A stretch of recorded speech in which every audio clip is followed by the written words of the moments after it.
zone while I grind hard while you at home. You talk about it, but I be about it, cause you won't talk no backbone. Strap in, buckle up. I'm on a 10, I'm on a level 10. I wanna win, then I wanna win again. You thought I was done? I'm hoping it never ends. If you wanna run, then I'm on a level 10.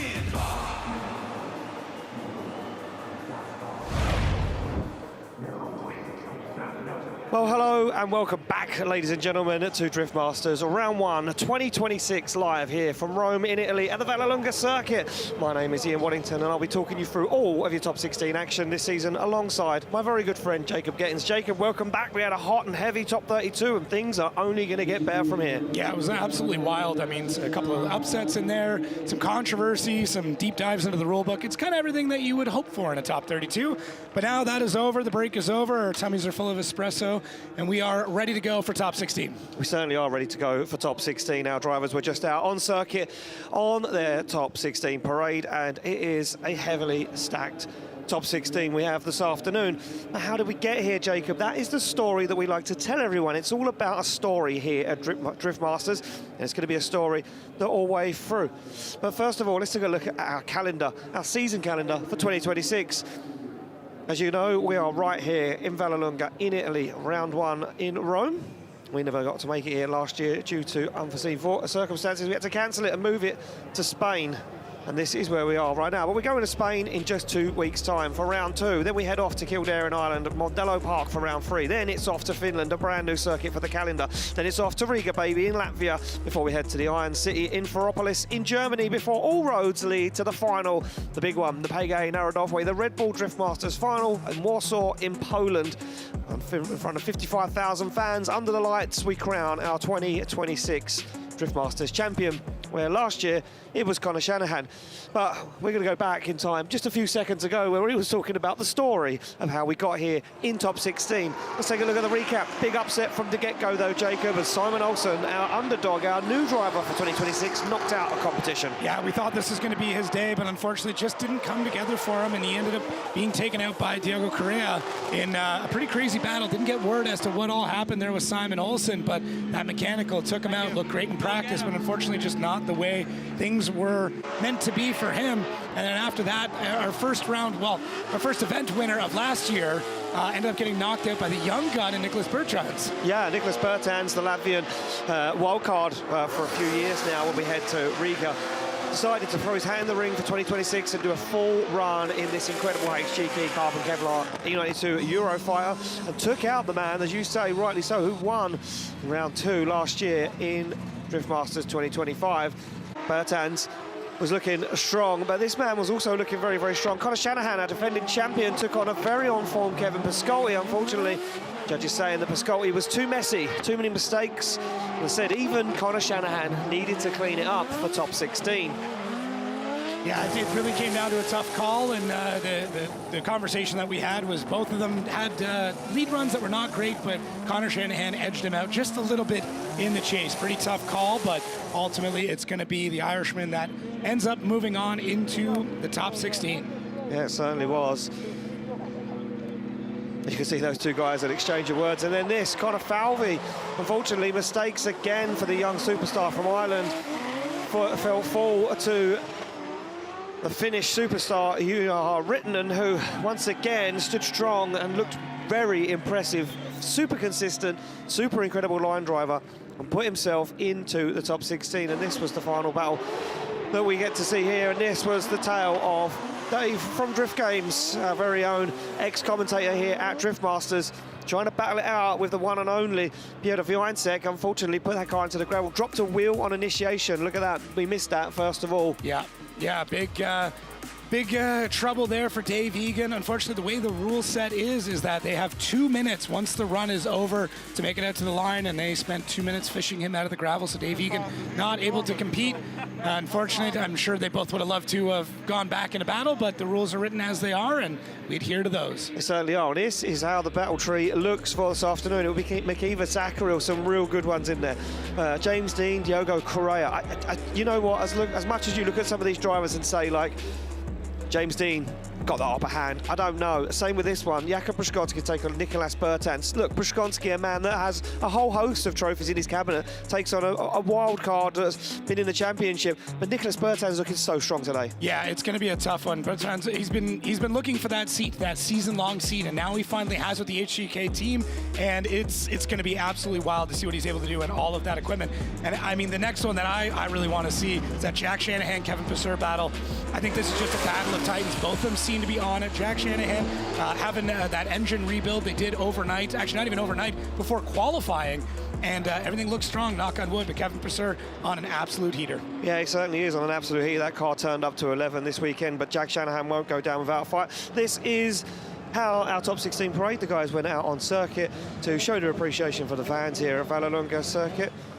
And these guys went around, showed their appreciation to all the fans that come out to support Drift Masters here at round 1, 2026. And everyone looking a little cool, calm and collected and relaxed. Even see Conor Shanahan yawning as he was driving around. Yeah, the pits were kind of quiet when it came to the drivers. I mean, the fans were ravenous. They were out saying hi to everybody, but the drivers, they were relaxed. They were having some snacks.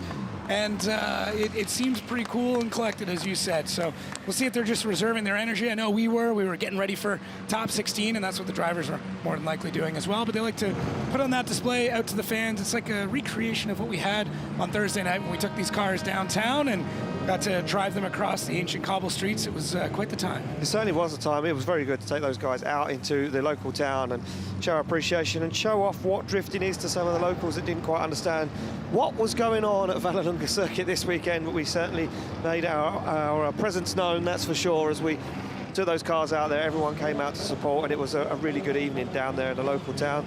As you can see, a very on-form Laurie Heinonen looking, again, another guy looking very cool, very chilled out, very relaxed. Looks like everyone's kind of really got their programs together for 2026. Yeah, the Piotr fans are in full attendance here as well, and we had some questions about that engine swap that they did last night, but it seems like everything is good to go. So you should be fine to compete, knock on wood. Well, there we go. Well, the track is what has been causing a lot of upsets. So let's take a look at our track by none other than the one and only James Deane.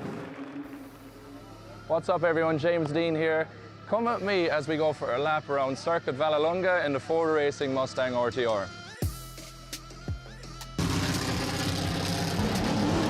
Okay, so on this track we're shifting 3 gears up the straight, first, second, into third, initiate with the handbrake and straight onto the power to fill the first outside zone. After that we're wrapping inside slightly to get the first inner clip, back out to the outside zone, transition, decel, outside zone again before coming into the second inner zone. After that, power wide out to the outside zone that's coming next, another outside zone, quick transition, and you're filling the second last outside zone before one final transition. One last zone to go, and that's one full lap around Circuit Vallelunga. There we go, James Deane taking us for a tour around the track. But 2 points that me and you picked out this weekend, Jacob, that were very tricky, and it's this one, outside zone 4, and again, it did play as exactly how we thought it was going to do in top 32. It played into a lot of deciders in the battles. Yeah, there's a lot of different ways you can attack this, and really, it's not even 4, it's the space between 4 and 5, but how you set yourself in that zone really dictates what the rest of the run looks like, and that leads us up into zone 8. If you fill this zone all the way, you're on a great line for our final zone. If you cut it short, you're going to be cutting the next zone short. If you go a little bit wide, you might find yourself in the gravel. So lots of tricky spots, but those are the 2 big ones to watch out for. Yeah, exactly that, and I think that it's the entry into outside zone 8 that's setting it up for a lot of guys as well. Some guys using a handbrake, some firing it on big angle. This is our brand new judging panel for 2026. We still have David Kalas in the hot seat, our head judge. Alongside him, we have Tomo Levomaki and Rasmo Arios joining him for 2026. Some tough decisions. They've had the rule book out already today, Jacob, as we mentioned. They've not had an easy ride at round 1. Now, we've had a lot of conversations about it, a lot of back and forth, but yeah, it's I mean, great way to kick off the season, blow the dust off the rule books, remember exactly what's in there, and it's been great. I love nerding out on that stuff with them and having some heated conversations about the spirit of drifting. Yes, certainly so, and those guys are going to get tested for the rest of this season. Well, ladies and gentlemen, the time for talking is done. Our top 32 is over. It's time for top 16. Let's get into it. Well, on the line, ready to rock and roll, the first battle of top 16, and this one's going to be a heater straight off the bat. Dwayne McKeever, the man who topped qualifying yesterday, now sits alongside Marco Zakouril, a man that in years past has proved to be some contender, but unfortunately hasn't made it onto the podium, has fallen at the final hurdle. Could this be the weekend that BMW M2 with the Volkswagen 2-litre pilots himself all the way through? McKeever in that borrowed car for 2 rounds of the championship, a 2JZ-powered Nissan 180SX built by the one and only Deane M Sport. McKeever looking right at home though in that chassis, as he always drives a 180SX. Gives a thumbs up, slams the door closed, slams the car into gear, and the anti-lag crackles on both cars as they get the green light for the first battle of top 16 here at Drift Masters Round 1 2026. Marco Zakouril flicks that car to angle. McKeever follows him, gives him some room to manoeuvre as Marco Zakouril now dials on the angle. McKeever a little wobble coming into inner 2, and McKeever back onto the back bumper of that BMW straight away as Zakouril fires it down through outside zone 4 and into 5. Beautiful line from the lead car as they both wobble a little once again, and it's looking sketchy out front for Zakouril. A few mistakes creeping in, but he uses a curb, hops up, he goes super wide, no front. Big impact into the side of McKeever. Wow, and what a way to kick off round 1. There was a few spots in this track that I was expecting exactly that to happen, and it took all the way into outside zone 8 for it to actually come to fruition. Right on initiation, Zakouril was right on the edge of the track through a lot of the transitions and the speed that he was building as he came up to zone 8. The whole time, I felt it in my bones that there was going to be some sort of contact made here, especially with the way that Dwayne McKeever was pushing so hard in the chase. So let's take another look at it here. Right at initiation, like I said, let's see, look at the angle he's got. He's right on the edge of the track, and he's got a wheel dipped onto that green spot. And I think that's where Dwayne had to back out, because Zakouril wasn't gaining any speed at that point in time. And Dwayne had to kind of choke back up to make sure. And now Dwayne's deep in the smoke. Zakouril doesn't have a ton of angle. And when you're driving with a reduction in angle, that means you're going to be going forward at a much higher rate of speed. And Zakouril is able to keep that speed coming all the way around 5. Everything looks really good, but same thing, look at, it's not that he's driving straight, but there's not a lot of angle in that car. And that means he's going to have too much speed as he comes into this 8th zone. And unfortunately, he rocks both wheels up. It pushes him wide. And good job for Dwayne to try and get out of the way, but unfortunately he gets T-boned by the lead car. That's something that doesn't happen very often. I was going to say, we don't see that very often here at Drift Masters. You can see how wide Zakouril is there. Nowhere for McKeever to go. He just has to hit Zakouril. Yeah. When in doubt, throttle out, Dwayne, and that's what he did. You could see, he saw what was happening, and right here, he tries to push wide to get past him, but directly into the side of the driver's door. And that is why we have massive cages in these cars. Oh, wow. Yeah. Shot there from our Phantom camera down there on the outside zone. Well, both guys have made it back to the start line, and it just looks like the front end of that car still there. It's still there, yeah. So I think just all the support bars have been bent up. Usually the bumper bars and the things that support all that are pretty thin. Usually what, like a 20 mil bar kind of thing. So our start line marshal down there with our safety technical director, Maciek Polody. Dwayne's good to go. I mean, I'm sure he checked the door to make sure it's still open and closed. Might not. There we go. Oh, is that a new tool? We've got new equipment here at Driftmaster. We've got tech screws and a cordless drill on the start line now. Holy cow, we have moved up. I think we need a hammer soon. A hammer? Marson with a big old sledgehammer. I mean, look at that door. Wow. Oh, man. That is in there. I don't think he can open that door. No, he can't open that door, no. He's fine. I think McKeever's stuck in the car. But, hey. What a sight. I think we're good.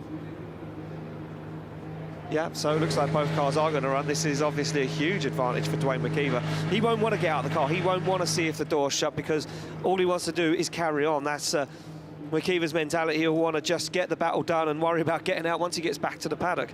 There we go, get the thumbs up all around. Both cars are safe to run. McKeever to lead out Marco Zakouril, and McKeever here really just needs to put in a nice clean lead run as he flicks that car to angle, sets it up perfectly. Zakouril in the smoke screen already, way wide on outside zone 1. Now he's losing a ton of ground, has to play catch up as McKeever fires that car to outside zone 4. That control for McKeever to drive that car round the hairpin for outside zone 5, and this is a very nice lead line for Dwayne McKeever as he transitions back once again outside zone 8 coming up as McKeever uses the curb, keeps that car deep into the zone.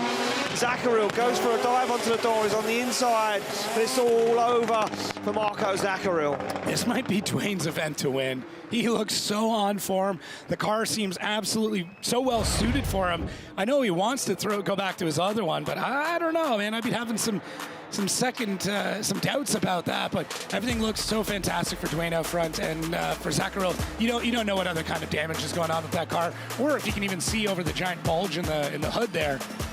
But Deane looks great. I mean, he gets the transition done so early between 3 and 4. The car gets over, he sets it, comes to the zone, back on throttle really quick, wraps it around 5, and man, look at that sight.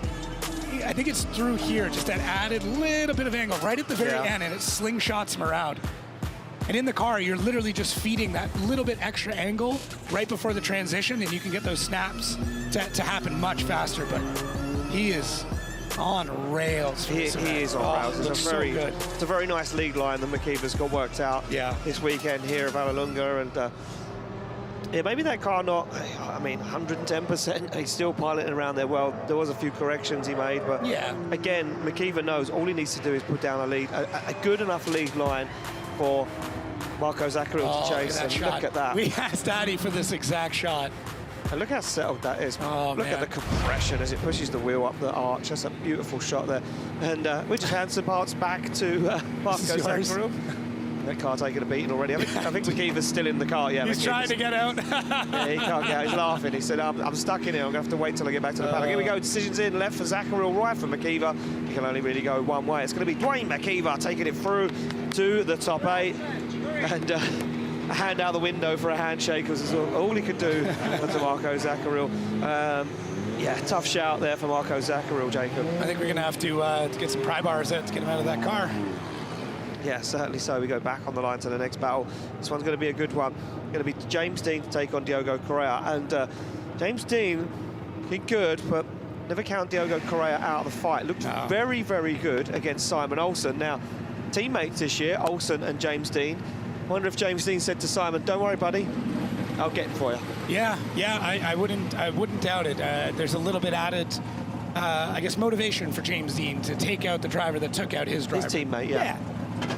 It's great to see James the teammate again, too. Yeah, I know, right? Yeah. There we go, car rolls off the line, through the gears. It's going to be Correia to lead out James Deane.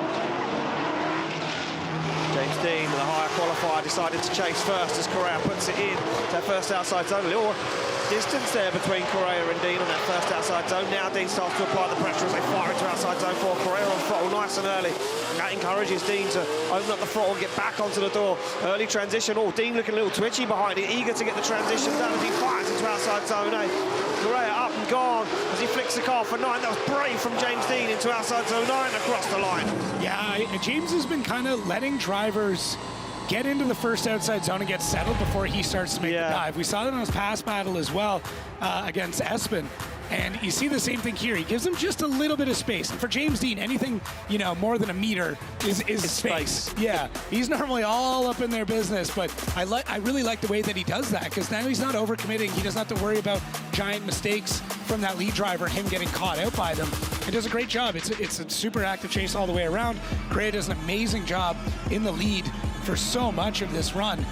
And James, as you said, a little hesitation there. He wanted Diogo to get that car rotated around, and maybe it didn't happen in the spot that James would have normally done it. No, and I think that was it. I think James Deane was so eager to get the transition done and get on with it and move that car. And you've got to understand, that Mustang's a way bigger car than the BMW, so maybe James Deane was transitioning a little earlier than Correia, and he had to check up a little bit and then go on the transition. But nevertheless, Correia giving Deane a very nice lead line out front.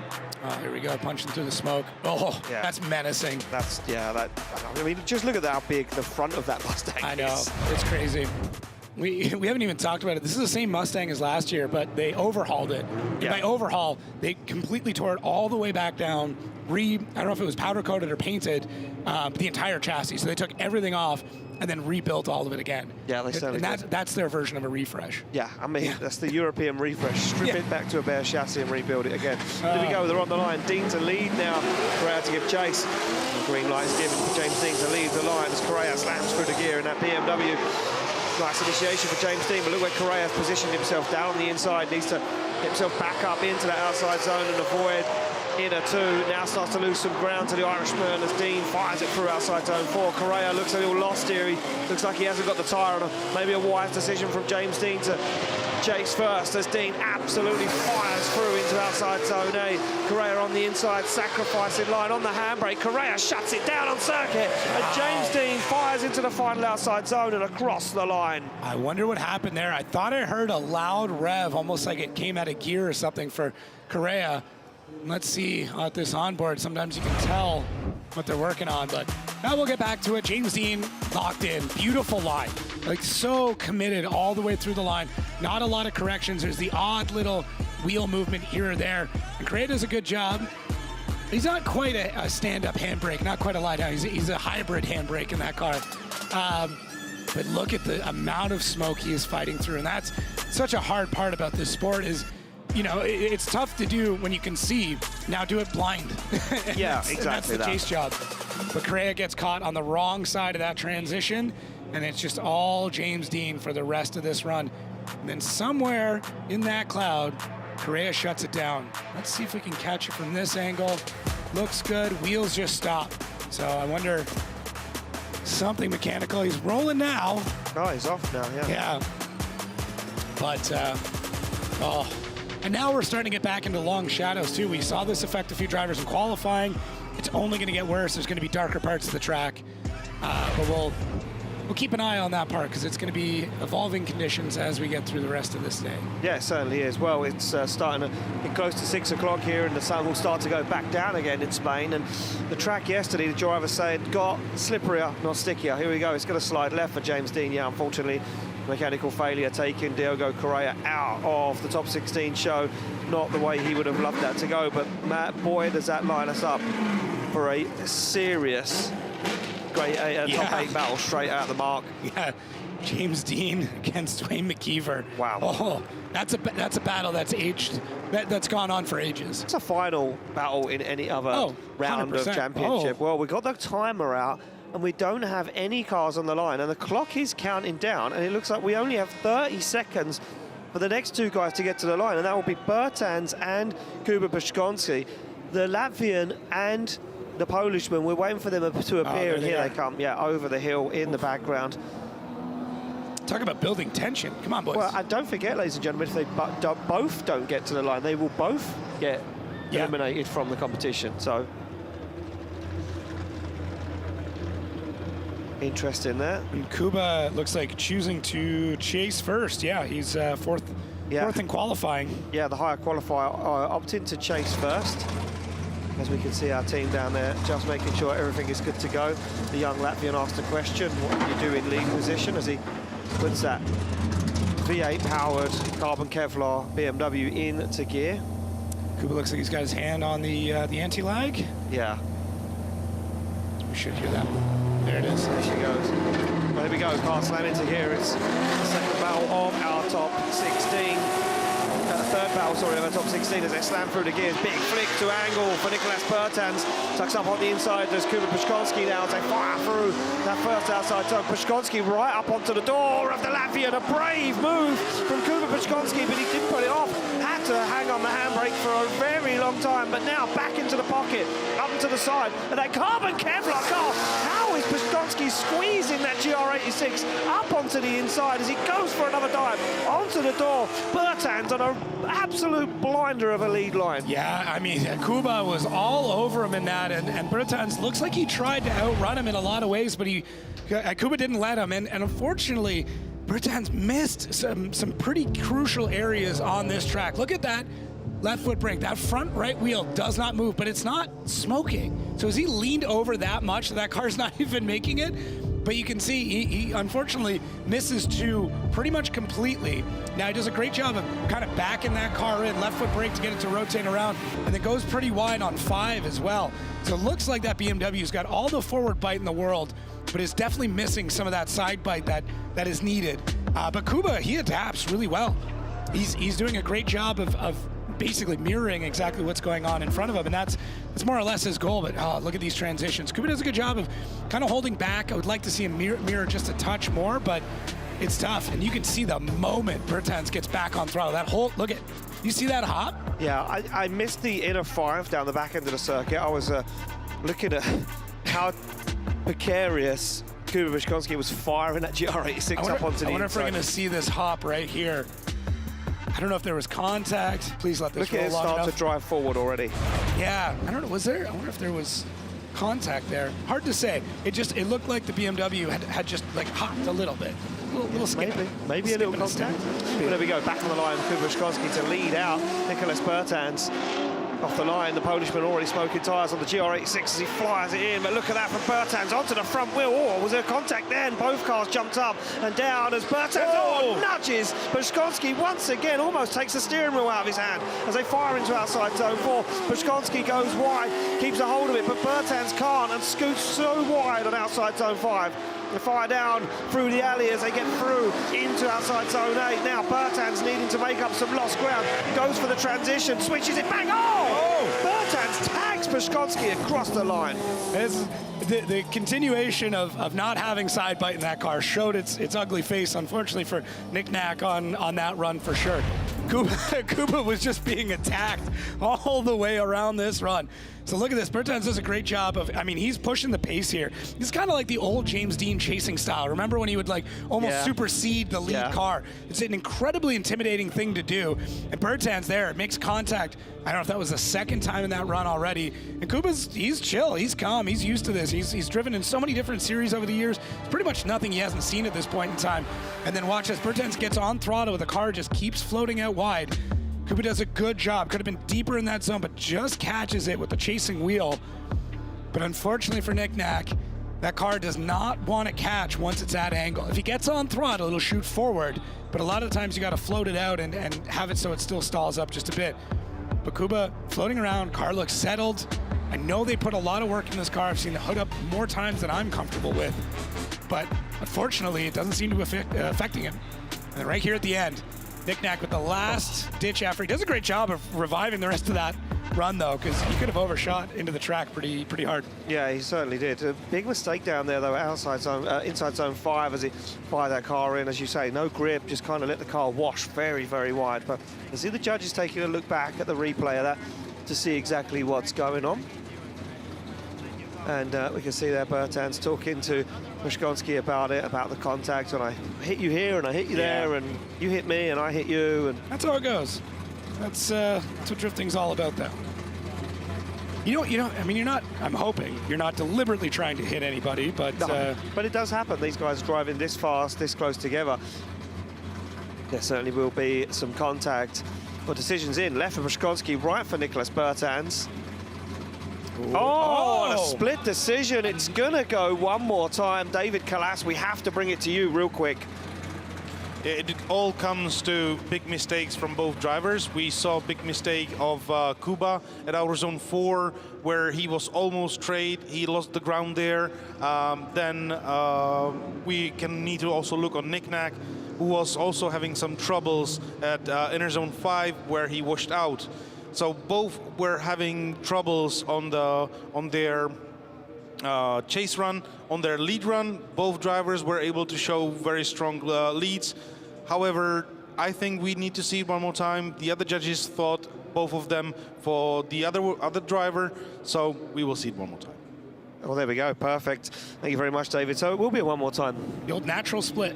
A natural split. Yeah, very interested. We're going to jump ahead of battle here, and it's going to be Mika Keski-Korpi to take on Pavel Korpulinski. Keski-Korpi, yeah, the higher qualifier. Mika Keski-Korpi, the higher qualifier, opting to chase first. Seeing that happen a little bit more now. It looks like, yeah, pretty much across the board on this side, our higher qualifiers have chased in top 16. Yeah. Interesting move. Interesting. I don't know if there's an advantage or not right now, especially with the track cooling down. Yeah, we saw it was kind of a mixed bag, a lot more on the lead in top 32, but 16's mixing it up. Yeah, well, there we go. Let's see how it plays out for Mika Keski-Korpi as he fires through the gears. He's up against the surgeon, the man that's clinical in the lead line. He knows he can trust him, but look at this for trust as Keski-Korpi puts it to the door. The S14 has to back out, gets himself back into it. It's a little messy there for Keski-Korpi. Can he clean it up as they bring the cars round the hairpin outside, inside zone 5. A little left foot brake there for Mika Keski-Korpi. It is a little wobbly, a little sketchy. Oh, he almost makes contact. Has to almost bail out of it. How did he keep a hold of that as Mika Keski-Korpi fires through the smoke for the final outside zone. Incredible lead there. Oh, and contact across the line. Mika looked like he wanted to bury his car in the door the entire time. You could see him fighting the urge to just absolutely crush in the side of Paweł Korpulinski's car. And watch here. Paweł looks great. You know, it's exactly what we come to expect from Mika, though. You can see him kind of lunging forward. He wants to. He's kind of holding that car back. So I wonder if Mika's got a lot more speed in this. And when he goes out into the lead, if he's going to just try and pull some big gaps in Paweł. But yeah, when he's in the chase, though, he's got the fresh tires, which is great. But the downside with it is when you're that gripped up with those fresh tires, that car does not want to comply. It just wants to go forward. It wants to go fast. And you're held back by whatever the pace is of the lead driver. So Mika does a great job of wrangling it in, but it didn't look pretty. No, it didn't look pretty, especially down there coming into outside zone 8. It was a mistake there, yeah. And Mika Keski-Korpi trying to tame the beast that is with now. Look at that, he's hunched over, holding onto the steering wheel, and yeah, a little contact across the line between those two guys. Yeah, it was aggressive. Look, he had to over-rotate through this section. He got caught really close to the end. Paweł does a good job of getting the handbrake done before the zone. Yeah, look at that, back on power. I don't know if he grabs it again mid-zone, but he does a really good job of getting that car into it without making a lot of corrections while he's in the zone. Just see if that car catches grip again. Very interesting to see. Love that spot for the camera, though. That can just stay there all day.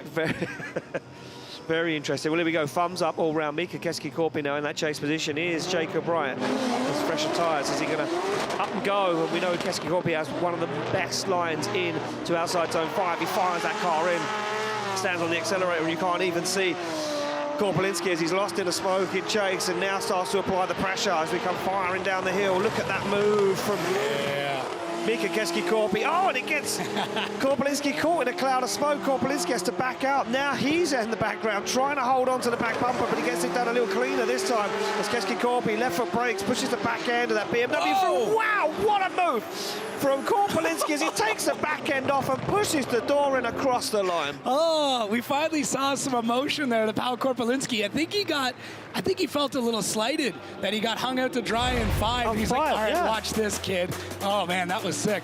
And I was kind of thinking, is Korpulinski going to bring the fight? When is he going to bring the fight?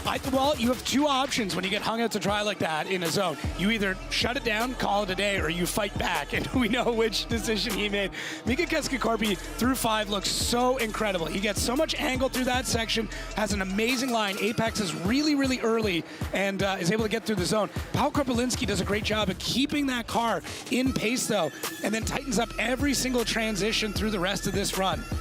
And you can see that transition that he gets between 8 and 9 right here. He is caught in not a great spot. And you see the trunk pop up from Mika Keski-Korpi's car. That's because Paweł Korpulinski is right there. He pushed that trunk open. He was searching for the subwoofer. Oh, man, what a great job from both these drivers. That was fun. That was unbelievable. A lot of fun. Yeah, incredible job from both of those guys. And I was waiting for the attack. I didn't know. It was halfway through that run. I was thinking, I don't think Korpulinski is going to make an attack here. I didn't think so either. I thought it was going to be too big of a gap coming at a 5. Yeah, I really did. He had to do something after 5, and there we go. There's the destroyed rear bumper of Mika Keski-Korpi's BMW. Look at that smile, though. Both these guys smiling, enjoying the ride here at Drift Masters Round 1. As Keski-Korpi and Korpulinski wait to get the decision from our judges. Looks like some notes being thrown down. Decisions in, left for Korpulinski, right for Keski-Korpi. It's unanimous. Paweł Korpulinski gets the win. Yes! And moves forward into our top 8. And you can see what it means to the Polishman. What a start to the year. Brand new car for 2026. Looks like the old one, but re-engineered and redesigned, they said. Yeah, and he said he was able to shave some weight out of it too and make it a little bit more serviceable and easier to work on. Yeah, exactly that. So you can see those guys down there. But back to the line, though, to a very interesting one right now. It's going to be Connor Shanahan to take on Benedictus Cirba. Shanahan opting to chase first. That's what I'm saying. It's the thing. There we go, Cirba in the car, looking very, very collected. Connor Shanahan back there in that chase position. And you know, The Shanahan spotter, Mats, was saying that these guys won't often take this chase position, but let's hear from the man himself, Connor Shanahan. Yeah, last year was probably one of the strongest seasons that I've had when it comes to the Drift Masters Championship. Quite a nice feeling. They don't come easy anymore. Everybody's pushing, everybody wants to win a championship, but right now, as we sit in this chair, anybody could be champion this year, and I hope it's me. There we go. Looking to be champion for 3 times and looking to do it back to back as he sits in the car, gives the thumbs up to the start line. Marshall Martin slams the car into gear. Benedictus Cirba, though, not a man to sleep on. Shanahan's asked a question. You lead first. What have you got in that G87 brand spanking new BMW? Fires it in. Shanahan jumps straight up into it. Cirba kicks the clutch and gets the rear wheels up and gone as Shanahan tucks into the pocket, takes down the cone. A little wobble from both guys in outside zone 3. Look at this from Shanahan, though. It's absolutely picture perfect as he parks that GT86 up to the door of the BMW. Squeezes the throttle now, looks for the transition. Where will he make the dive? He does it into outside zone 8 as Shanahan tucks up once again. Checks himself though, has to wait.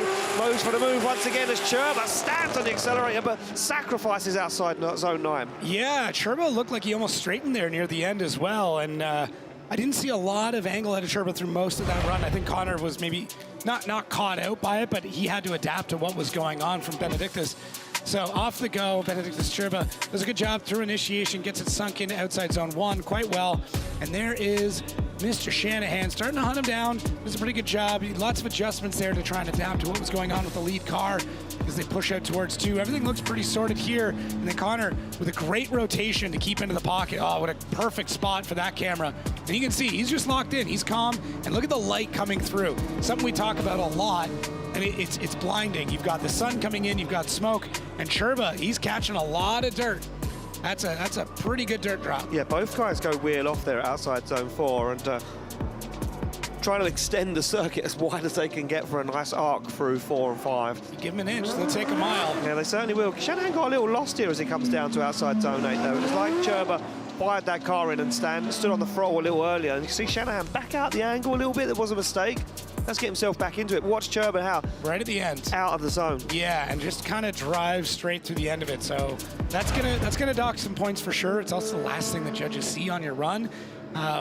You know, and the Shanahans, they always make sure that whatever's happening at the end of the run, it's the most impact that they can provide. It's the last bit as well that the judges remember. Of course, they've got all of the replays available here, but in their mind, Shanahan off the start line and through the gears to lead out Benedictus Cirba. Cirba now will give chase. Big handbrake pull though right before initiation. Oh, Cirba straight up onto the door. A little tag again. Cirba now starting to bully the 2025 Drift Masters champion. Oh, and look at Cirba backwards in. Oh, very odd there as Cirba stalls the car up, has to get himself back into it. Shanahan stands on the accelerator, and now Shanahan's starting to throw that GT86 around. Cirba hunting down the back bumper once again as he fires the car to the final outside zone. Shanahan across the line. Yeah, there's going to be some conversations about this battle again, for sure. It'll be interesting once we get to the replay. What happened with Shanahan? What happened with Cirba when it came to outside zone 4? Once again, the story of 4 is something that's going to continue to plague everybody. Oh, it's like a lowrider, Cirba's car on outside zone 1. Did you see that initiation? That's, I mean, just absolutely slammed into it. He catches him. It looks like he made contact twice through there. Watch Cirba's front wheel. Oh, yeah. Picks it up. Maybe that's what I saw. I thought it was contact, but it's just the shift of the suspension because that front wheel gets picked up. There we go. Drone view. Big old highlight reel. No, there's some new rubber on the side of that Red Bull. Definitely rubbing the door. Shanahan kind of scrubs a little angle as well coming through in a 2 there. Well, I wonder if he tried to transition and Cirba was right there. Tough to say. But yeah, right through here. This is going to be the big spot where there's going to be a lot of conversation had. Connor's a little late on the throttle, but listen, we've seen drivers as late, if not later. Yeah, I was just going to say, Cirba, we've seen... Yeah, I mean, other battles in top 32, if we're talking about precedent, we're drivers that were later on it, but Cirba over-angles through that part. Great job battling back, though. Yeah, Cirba got himself back into the fight nice and early, very, very quick as well. It was like he knew he couldn't let Shanahan get away. He had to dive back onto it again. And Shanahan on a nice lead line on that final outside zone as well. This is going to be tough for the judges because there's a lot in this. Mistakes from Cirba in the lead. Ooh. Scary. But aggression from Cirba in the chase and mistakes from Shanahan in the lead as well. This is Definitely one I wouldn't want to call for sure. Yeah, I'm not putting bets on this No, one. One way or another. I'm completely on the fence. All I want to say is look how cool the front end of that BMW looks. Oh, I know. The The red and intercoolers. blue headlights Oh, as well, man. You know what? Cirba's got some style. Yeah, definitely has some style. Tough call on this one for sure. Yeah, I'm right down the middle. Well, I'll tell you who isn't down the middle. It's the judges. They haven't made a decision yet, that's for sure. They're led back, they're chatting, they're discussing. This one isn't as easy as it seems. I think there was mistakes. Well, there were mistakes both ways from both drivers. And I'm sure the judging panel can't split it. Yeah, tough call. And we'll find out, though. They've dropped the decision in. Left for Shanahan, right for Cirba. It's going to be Connor Shanahan getting the win. Connor Shanahan gets the win. David Kalash, you thought it was going to go one more time, a tough one. Yeah, everything comes to the hairpin. We were discussing this a lot because Connor was having a little bit different approach of that corner than anybody else during the qualification. However, for me, the deceleration was just too long. It was different than in qualification. He was off throttle and then getting on throttle like quite later. It was affecting the chaser a lot, so that's why I went for one more time, even though after that followed a lot of mistakes from Benedictus. However, the other two judges thought that, okay, this is not enough mistake from Connor to allow Benedictus to have one more time. Well, there we go. Thank you very much, David. And yeah, split judging panel and David Kalas wanting to go one more time. See it again. Yeah. I mean, we could all watch that multiple times. We're back on the line, though, with Laurie Heinonen and Juha Rintanen to finish heavy hitters. One, the OG, the master, shall we say, to go up against the young gun. The double punch on the steering wheel is back for 2026. The textbook move for Juha Rintanen as he double punches the steering wheel.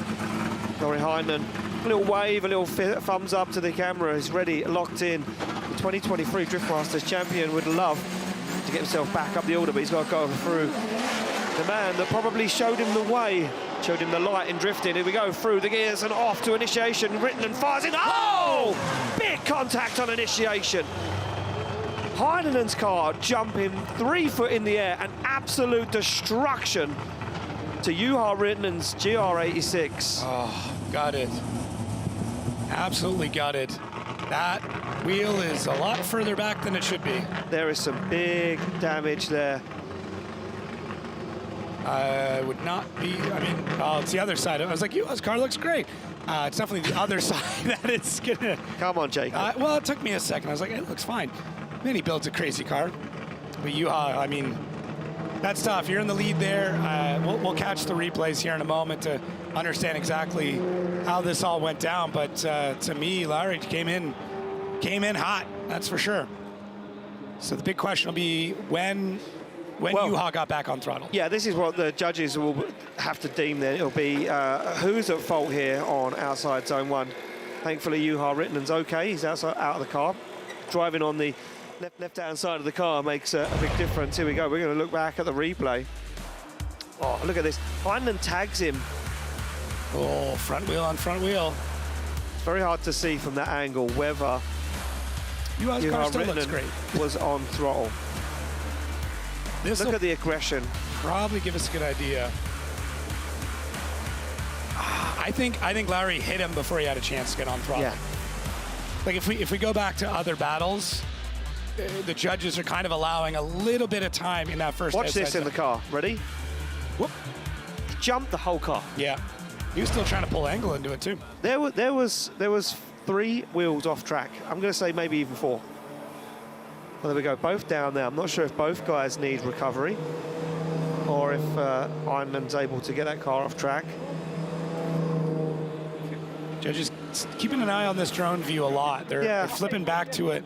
But they're just still to laughing. understand. They're still laughing, these two guys, so they're having fun. Look, at the end of the day, they are 2 good friends behind the scene, 2 finished drivers. They're parked right next to each other in the paddock, so they'll be able to lend each other some parts if needed.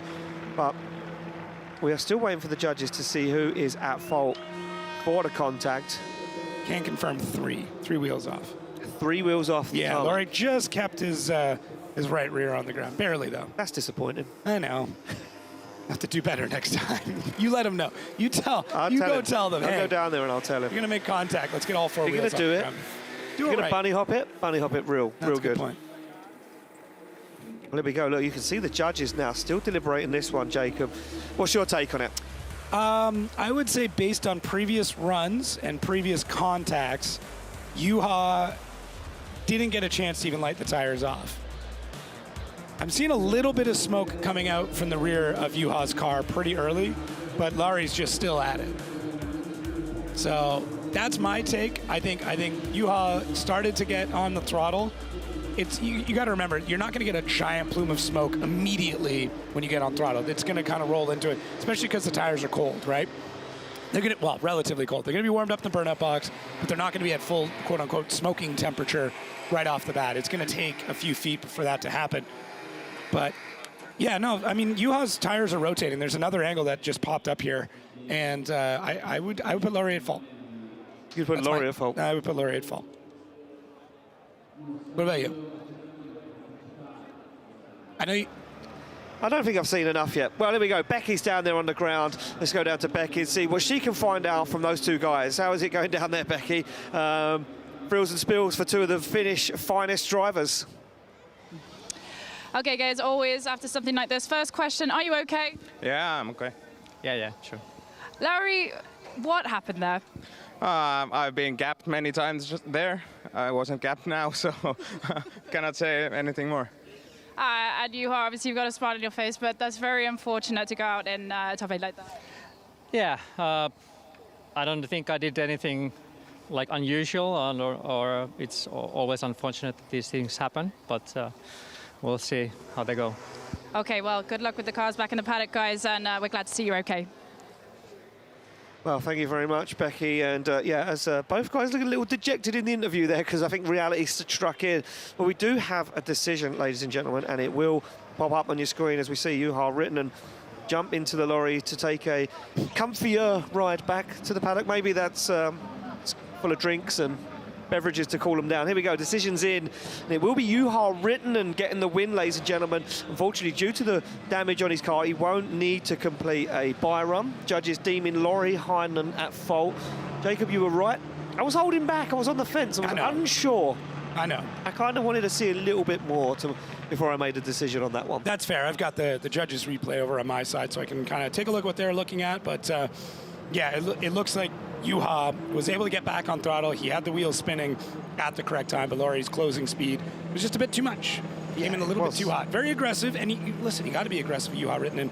Now, Juha's going to have until we come back into battles, so he's got a little bit of time, but not a ton. Make sure that car is all right. Yeah, I mean, look, he's got enough time to get that car ready to rock and roll. So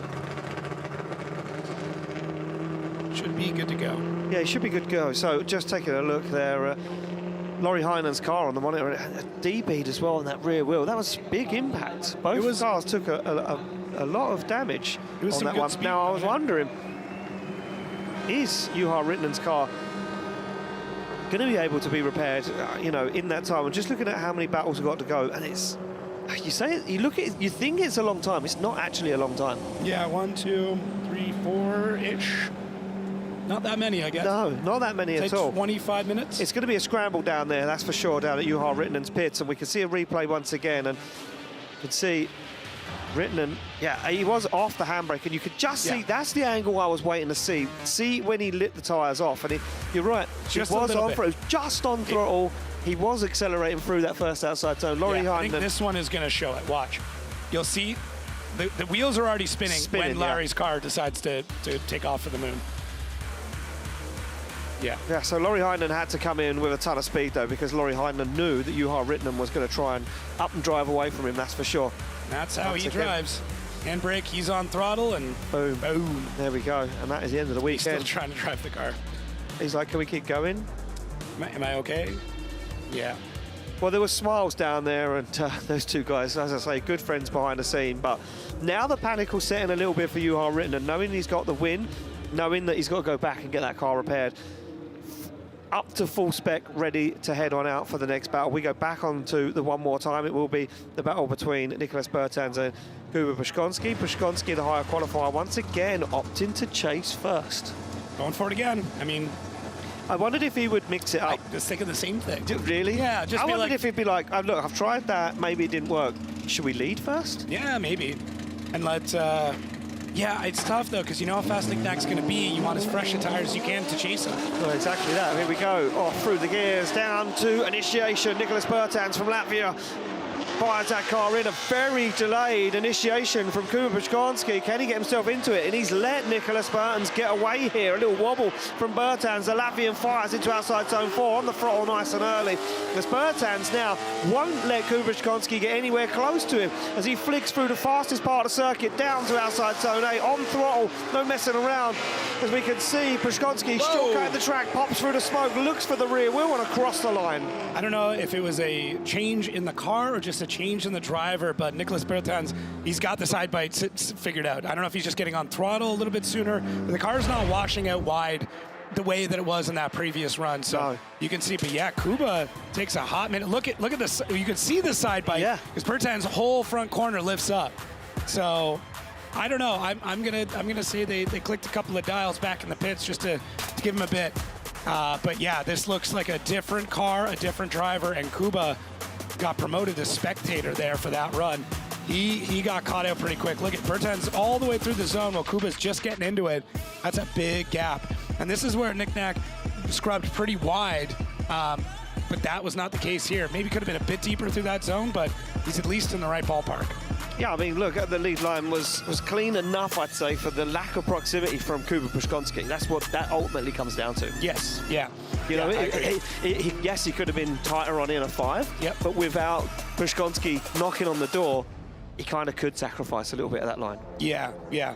Man, wild run there. And that was from the get-go. That was off the start line. It was like Przygonski had kind of fallen asleep a little bit down there, sunbathing in the sun. Well, and sometimes you just miss a shift or something along those lines. You can see that a handbrake pull felt like it's forever, but at 10,000 frames or whatever we're doing, I don't know, I can't remember what that Phantom runs, but it's a lot of frames. It's all the frames. It's all of them. Here we go. Every frame. The light goes green, and Przygonski will now lead out Bertans. Bertans will be smiling from ear to ear, knowing that Przygonski didn't really get himself into the mix in the first half of the battle, as Bertans now fires that carbon Kevlar E92 BMW to the door of the GR86 as he gives him a little rub, a little tap on the door, flexes the back end.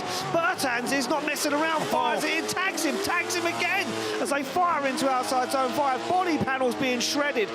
Kuba Przygonski keeps himself into the mix as he fires it to outside zone 8. Bertans takes a step back and pops through the smoke, looking for the side once again. He's on the door across the line. Holy.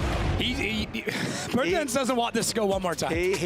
That's a statement run. Yeah, that is definitely a statement run. I don't know what happened back in the pits, what they said to him, what happened, but this is a completely different driver that seems a little upset, seems a little angry, wants to get back in this, doesn't want to lose, doesn't want a second battle, doesn't want anything. He just wants to cave in the side of that door.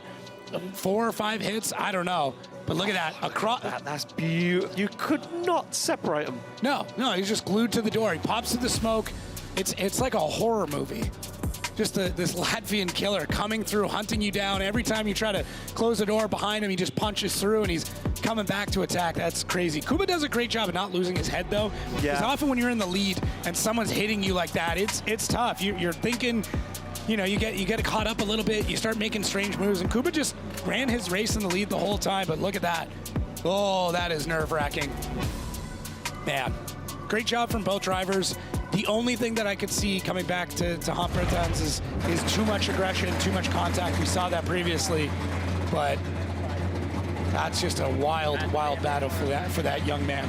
I mean, look, he's proven a point here at round 1. He's pulling away from one of the greatest drivers on the grid, and he's also bullying one of the greatest drivers on the grid. Decisions in, left for Przygonski, right for Nicholas Bertans, and ultimately the Latvian gets the win. Nicholas Bertans, too aggressive, too fast, too everything for the Polish driver, and he moves through into the Grade A. One incredible battle, and he's more worried about how his car looks. He's going to take on Corpulinski. That'll be interesting. Well, Becky is down there with the Latvian. A brand new season for Nicholas Bertans. Becky's looking strong, a new partnership, a new car. Is it a new Nicholas Bertans for 2026? Nicholas, congratulations on winning your battle there. That was an amazing display of chase driving. But there was a few points there where I thought you were going to bite off just a little bit more than you could chew. How did you hold it together to get this battle done? Yeah, obviously Kuba is a good line driver, so I really had to do a great lead run. Obviously I struggled a bit, so we got one more time. Super happy for that. We just dialed in the car a bit more, got more grip, and yeah, was just flying. So I hope we can keep up the good runs in this whole race and make it even further. So thank you for cheering on. Brilliant show there. We'll see you at the next round. Well, there we go. You were right, Jacob. He turned up the wick. They went back to the paddock and they said, boy, he's fast. We need to put a little bit more speed in this car. And it worked. It did work. We got back to the line to Peter Vinc to take on Jason Benet. Vinc, higher qualifier, opting to lead first. Again, an OG in drifting, decides to take that lead position. I can see you marking down there the lead to chases. I like that. Yeah. Well, let's talk with Peter Vinc and see what he said ahead of this battle. I'm excited, definitely.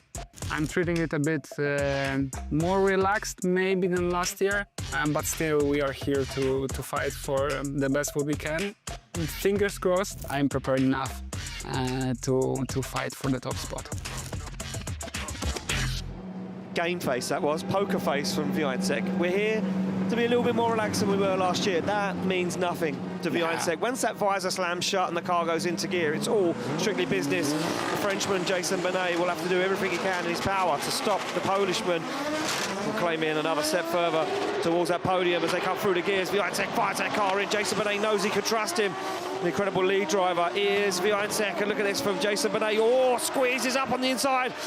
A little effect on the line there for Vinc as he wobbles in to outside zone 3. Now starts to collect himself, puts a little bit of ground between himself and the Frenchman as they fire through the tricky part of the circuit. Look at Benet though, goes for an early transition. It doesn't pay off. Vinc stands on the accelerator and drives away from Jason Benet in outside zone 9. This is Vinc across the line. Yeah, he gone. That's all it was. As soon as he found the grip coming out of 8, he was gone. Oh man. This is him relaxed, huh? This is him relaxed, having a little bit more fun. This is a chilled Vinc. Well, it doesn't seem very chilled to me. This is back to the ways that he's always been. He's a very steely competitor, and I mean, he might say that he's relaxed, but this is a pretty intense lead run. Jason Benet is trying to figure it out. It looked like just a small hesitation at angle there for Piotr coming through that zone, but as we come through that tricky 4, 5, 6 section, looks pretty good. And that is not a relaxed face. That is quite intense. That's a stressed Vinc. That's a stressed out Peter. The brow is furrowed. He's driving the way he's always driven. Maybe that's his version of relaxing, but either way, when that car came out of 8, it just rocket shipped through 9. That's full throttle all the way through it, never lifting in that transition. You know, normally getting that car to rotate around, you come off throttle just a little bit and it wants to swing around, and it almost looks like he added that throttle to it and gets that car to skate. It's, man, crazy driving. Yeah, certainly is crazy driving. Looking very controlled. Vinc looking very, very good this weekend. What can he do right now? Back into the chase position. He's asking Jason Benet what he can do out front as Benet comes off the line and through the gears. Vinc fires through the gears in the 890 Supra. Oh, dirt kicked up into the face of Vinc. Oh! Benet goes super wide. Vinc opens the door and takes a step through. Jason Benet just couldn't get himself into that one. Tried everything he could to try and throw the Polishman off. But Peter Vinc up and gone, and this one an easy road to the Great 8 for him. As we see Jason Benet in the background just taking a leisurely drive back towards the finish line. Now starts to get himself into the mix, but what a shame. Yeah, judges already looking back on that initiation, wanted to see if there was anything that happened, because you never know, there might have been some sort of contact if Piotr got too aggressive, but it just looks like Benet went wide. Funny enough, did kind of what Piotr normally does on his initiation, which is a really, really wide, snappy transition that kind of happens late. But unfortunately, Benet just couldn't hang, and Piotr gets to watch it, and then we'll see the pass done, and a quick little wave, and he's gone. I like the way Peter watched him fall off track and was... Well, what else are you going to do, right? That foot brake. Piotr's on a perfect line still. He is on a perfect line. Oh, he defaults to perfect. Yeah, Jason Benet's got nothing left to do but to watch that battle pass by. Well, it's interesting I was seeing... just thinking about tyres again. Yeah, well, yeah, I don't know, maybe Benet ran out of tires But just now trying to keep up. cooling down, is it the opposite to what we thought it was earlier on today? Well, I mean, so a lot of different things happen. It's going to get to a temperature. They'll get to an optimal operating temperature where the track is at perfect temp where it keeps the tire temperature stable within drift. But then as that starts to fall off, the tires cool down, the track tightens up, and that rubber we've put down kind of gets slick again. So there's a point where it gets too hot and it gets greasy, and there's a point where it gets too cold and the rubber tightens up and it becomes glassy. So there's kind of the two different ranges. I don't know if we're quite at that glassy point yet, but could be. Well, there we go. Decisions in. It can only go one way. And of course, there we go. The Polishman, Peter Viancak, gets the win and advances through into the top 8. Jason Benet still happy, still smiling. Look, at the end of the day, through everything he did at it. And unfortunately for Benet, it wasn't to be this weekend. Bad day of drifting still better than a good day at work. True. And for us, we get a good day of drifting and a great day at work. Exactly that. Well, here we go. The last battle in our top 16 is this one. It's going to be Jack Shanahan to take on Kevin Pesur. This is one of the ones that were highlighted for us. It was a highlight that we spotted straight away. And for me, this is because Kevin Pesur seems to be, once again, back in this, you know, confident era, confident self. Jack Shanahan, we know, is an absolute killer behind the wheel of that Toyota GT86, but Kevin Pesur's car is also wicked up, turned up, gripped up. We know it's fast.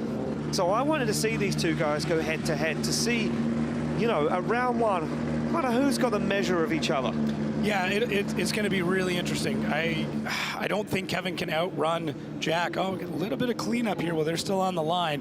Yeah, so we're going to have a quick moment, I do believe, to get those cars warmed up, get the track cleared up as much as we can. I don't know if they're going to want to rescrub. I think our team are just clearing the wide line. Yeah, they are, from where the rear wheels are going to go. Here we go, Andy Lago, car slapped into gear. Ready to rock and roll. He's off the line. Pesur to lead out Shanahan. Shanahan to give chase, a higher qualifier. Both guys fire in. Pesur on that higher line. Shanahan asking Pesur the question. Oh, look at that dive. He reeled him in through outside zone 1. That was brave from Shanahan. As they fire down, he kind of goes more on the inside to Shanahan to get that drive out of inside zone 5. As Shanahan now on the bumper of Kevin Pesur. The Estonian being asked a question, being bullied by the Irishman as they fire through once again. Shanahan not messing around, losing little ground, but gains it across the line. Not very often that Jack, I wouldn't say misses a transition like that, but that last one was very uncharacteristic of him. He was so aggressive all the way through this run. So let's watch it back here. Kevin, good initiation, starts really early. Jack's got the time to start to settle in.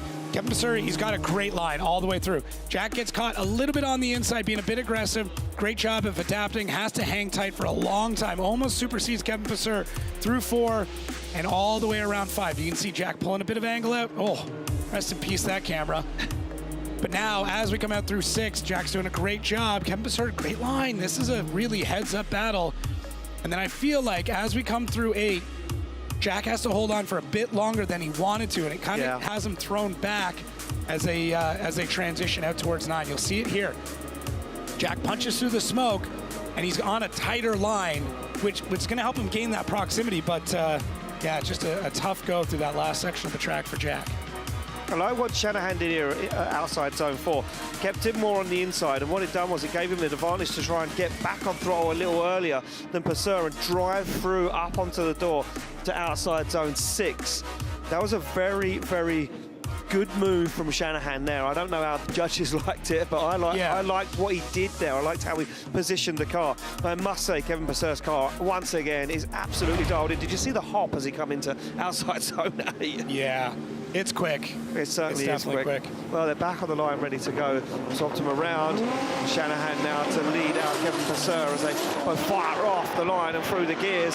Shanahan gets that car up and gone straight away, no messing around. Kevin Pesur gets into it, parks that BMW onto the door. Oh, and he makes contact and rotates Shanahan around.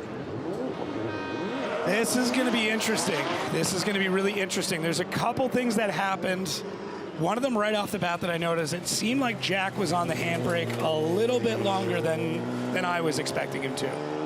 Outside zone 1 now seems to also be a point on the circuit where it's tricky. Yeah, so we'll get a replay here, and it's going to be a similar question to the Larry Heinonen and Juha Rintanen, because Now the contact looks like it happened after that point. They're just going to sweep around him, huh? So Kevin Pesur heading back to into the paddock. Yeah. We'll get a replay here in a minute. So let's see how long Jack is on the handbrake. So we're past the line. Tough to tell from this angle. No, he's on throttle there. He's there, yeah. Kevin makes contact once. He hits him, and then Shanahan has to correct on the handbrake, and then he hits him again. Yeah, that's from a weird that angle, one. it's really good. You could see it. That is. So Shanahan's look off the handbrake. You're right. Pesur hits him. Watch. Pesur hits him. Tags him again. Shanahan then has to get on the handbrake, and then Pesur hits him again. Because what happens is, as Pesur hits Jack, he kind of upsets the car. You're right. So Jack goes to settle it on the handbrake. Pesur hits him again, and he spins him around. Yeah, there's nowhere for either of them to go. Pesur can't get back on throttle because he's going to keep plowing through Shanahan. Shanahan's trying to correct it. In the car, throws his hands up. Watch. Yeah. This is what I thought. Look at this shot. Right, he's on throttle. Pesur hits him. Ready? Boom. Hits it. Yeah. Shanahan has to adjust on the handbrake. Pesur hits him again. Okay. Yeah, I'm seeing that. Yeah, at first I thought like Jack was on it too long, but then you do see that he is on throttle after, and he is moving again, but Pesur's still closing. But I'm going to put it out there and just say, that's my opinion. Also putting your hands up in the air. Yeah, I'm putting it out there. That's my opinion. I'm watching this as a drift fan like you guys are at home on Red Bull TV, and we will get the official call from our judges. We see Jack Shanahan being towed in. I wonder if maybe that broke part of the drivetrain, a drive shaft, a differential, a gearbox. And while we have that moment on the track, our track team are going to be getting out there and sweeping up some more of those stones. I want to know what these old school looking brooms are made out of, because they're really effective at this. You want to take one home? Tell me what tree to grow. Yeah, judges, as soon as the contact happened, listen, this is the hardest part of the judge's job, is deeming fault. Yeah, one of those bad boys. You want one of those? Yeah, looks great. I think that's more of a European thing. Yeah. In the Middle East, they use palm leaves. Really? Yeah. I just use a leaf blower. Fans, I'm not going to get into that. But all right. yeah. Fans loving it. Local commentators are keeping them rocking. They're hanging out with us. It's been great working with those guys too. Well, Kevin Pesur, I can hear him down in the pit lane alongside our commentary booth. I guess he's back there waiting to see what the judges make of this one, because we do have to come to a decision. It was the second half of the run after all, and it is for the final spot in our top 8. Our top 8 almost decided. We'll have to see what the judges think here in a minute. I feel like we might need an explanation from them. We feel like no we're going to need what. an explanation. It's been long enough. It's been long enough. Well, there we go. Shanahan has been towed back to the pit lane, as you can see down there, and throws his hands up, and I think there's going to be a little bit of hostility between these two. Well, here we go. Decisions in. Slide him left for Shanahan, right for Kevin Pesur. Decisions in. It's going to be Kevin Pesur, ladies and gentlemen, getting the win. You can see Shanahan visibly upset there. We're going to have to come to you, David Kalas, for a clear explanation on this one. Yeah, it was definitely not the easy one. It took us quite some time because we were mainly looking on the situation which happened just after the start of the scoring zone. As you can see, there are like different cones next to it with different colors. We are having like called orange zone, which is showing till where the car can still adjust the speed to properly initiate. However, Jack was still slowing down 5 to 6 meters behind that cone. So even though we think that Kevin Pesur was slightly too hot-headed into that corner, we need to determine who is to blame in that situation, and we determined that the mistake was going to Jack. Okay, so it happened right after the initiation, and yeah, okay, I understand. Yeah, I mean, look, there's the cones there. You can see the cones down here. The 3-2-1, the orange cone. Yeah, I mean, look, I must reiterate again, we are watching this, me and Jacob, as pure drift fans. We are just lucky enough to sit in the hot seat and bring you the action live.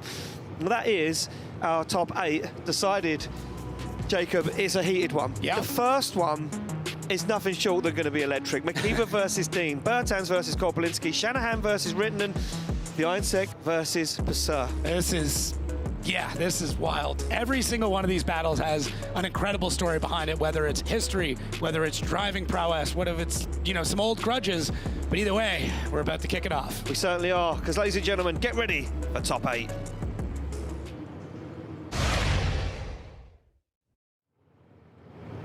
Well, there we go. What a way to kick off our top 8.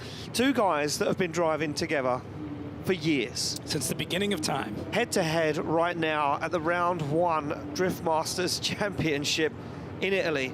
They sit alongside each other. It is, of course, the man that has won it all, the 5-time Formula Drift champion, the multiple European champion, the man that has won every championship in Ireland across the land.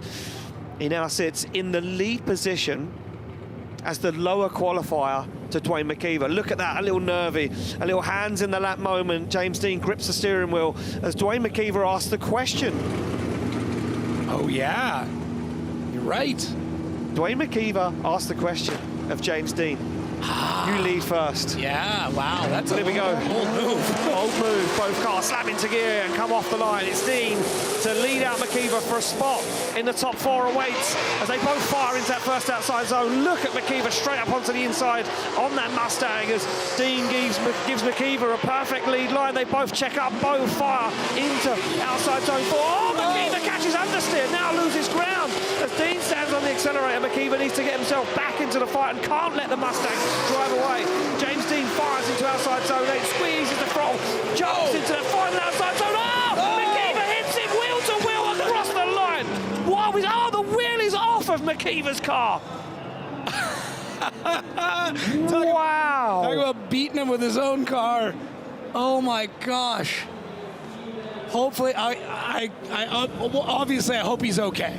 First and foremost, James drives away thinking about, hey, I just built that. I just built that car. It was brand new a few weeks ago. It's not even Dwayne's. It's someone else. Oh, look at that. Envers, yeah. Yeah, Dwayne, hand in hands. Unbelievable battle. Look at the aggression straight away for Dwayne McKeever. Yeah, this is what we knew was going to happen. Dwayne was going to be all over him, pushing as hard as he possibly could. Those transitions are so snappy from James Deane.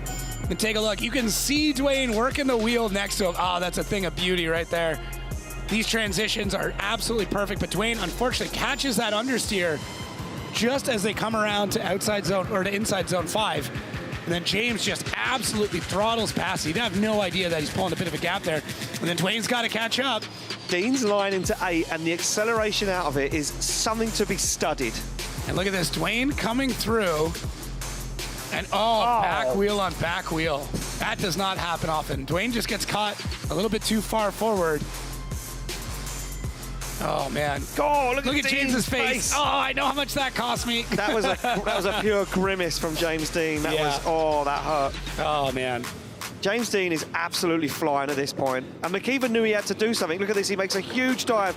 Deane left foot brakes. Oh, it pops the Mustang clean off the tarmac. Oh, brutal! Watch Deane's car. Ready? Oh, wow! Suspension did well though. Reacted very well to the hit like that. Yeah. Did a great job. He did a very good job. Oh, man. Well, there we go. And I'm getting call over my headset that Dwayne McKeever is at fault for that. And, we see McKeever on the phone to the crew back there in the paddock. And serious damage to the back end of that car already. The rear wheel completely ripped off. Yeah. Wow. Well, that's Dwayne. He's win it or bin it. He's the poster child of win it or bin it. He certainly is. It's win it or bin it. It's go hard or go home. I know that's a very cliche saying, but it's the metaphor this weekend, I think. It has been, yeah. I think if you're not driving 150%, like, you're going home. Yeah. I'm waiting for James to pull up to start assessing the damage. Dwayne's like, quick, put it on the lorry, quick. I don't want him to see. We can repair it before he comes. Yeah, Dad's coming. Hide it from Dad.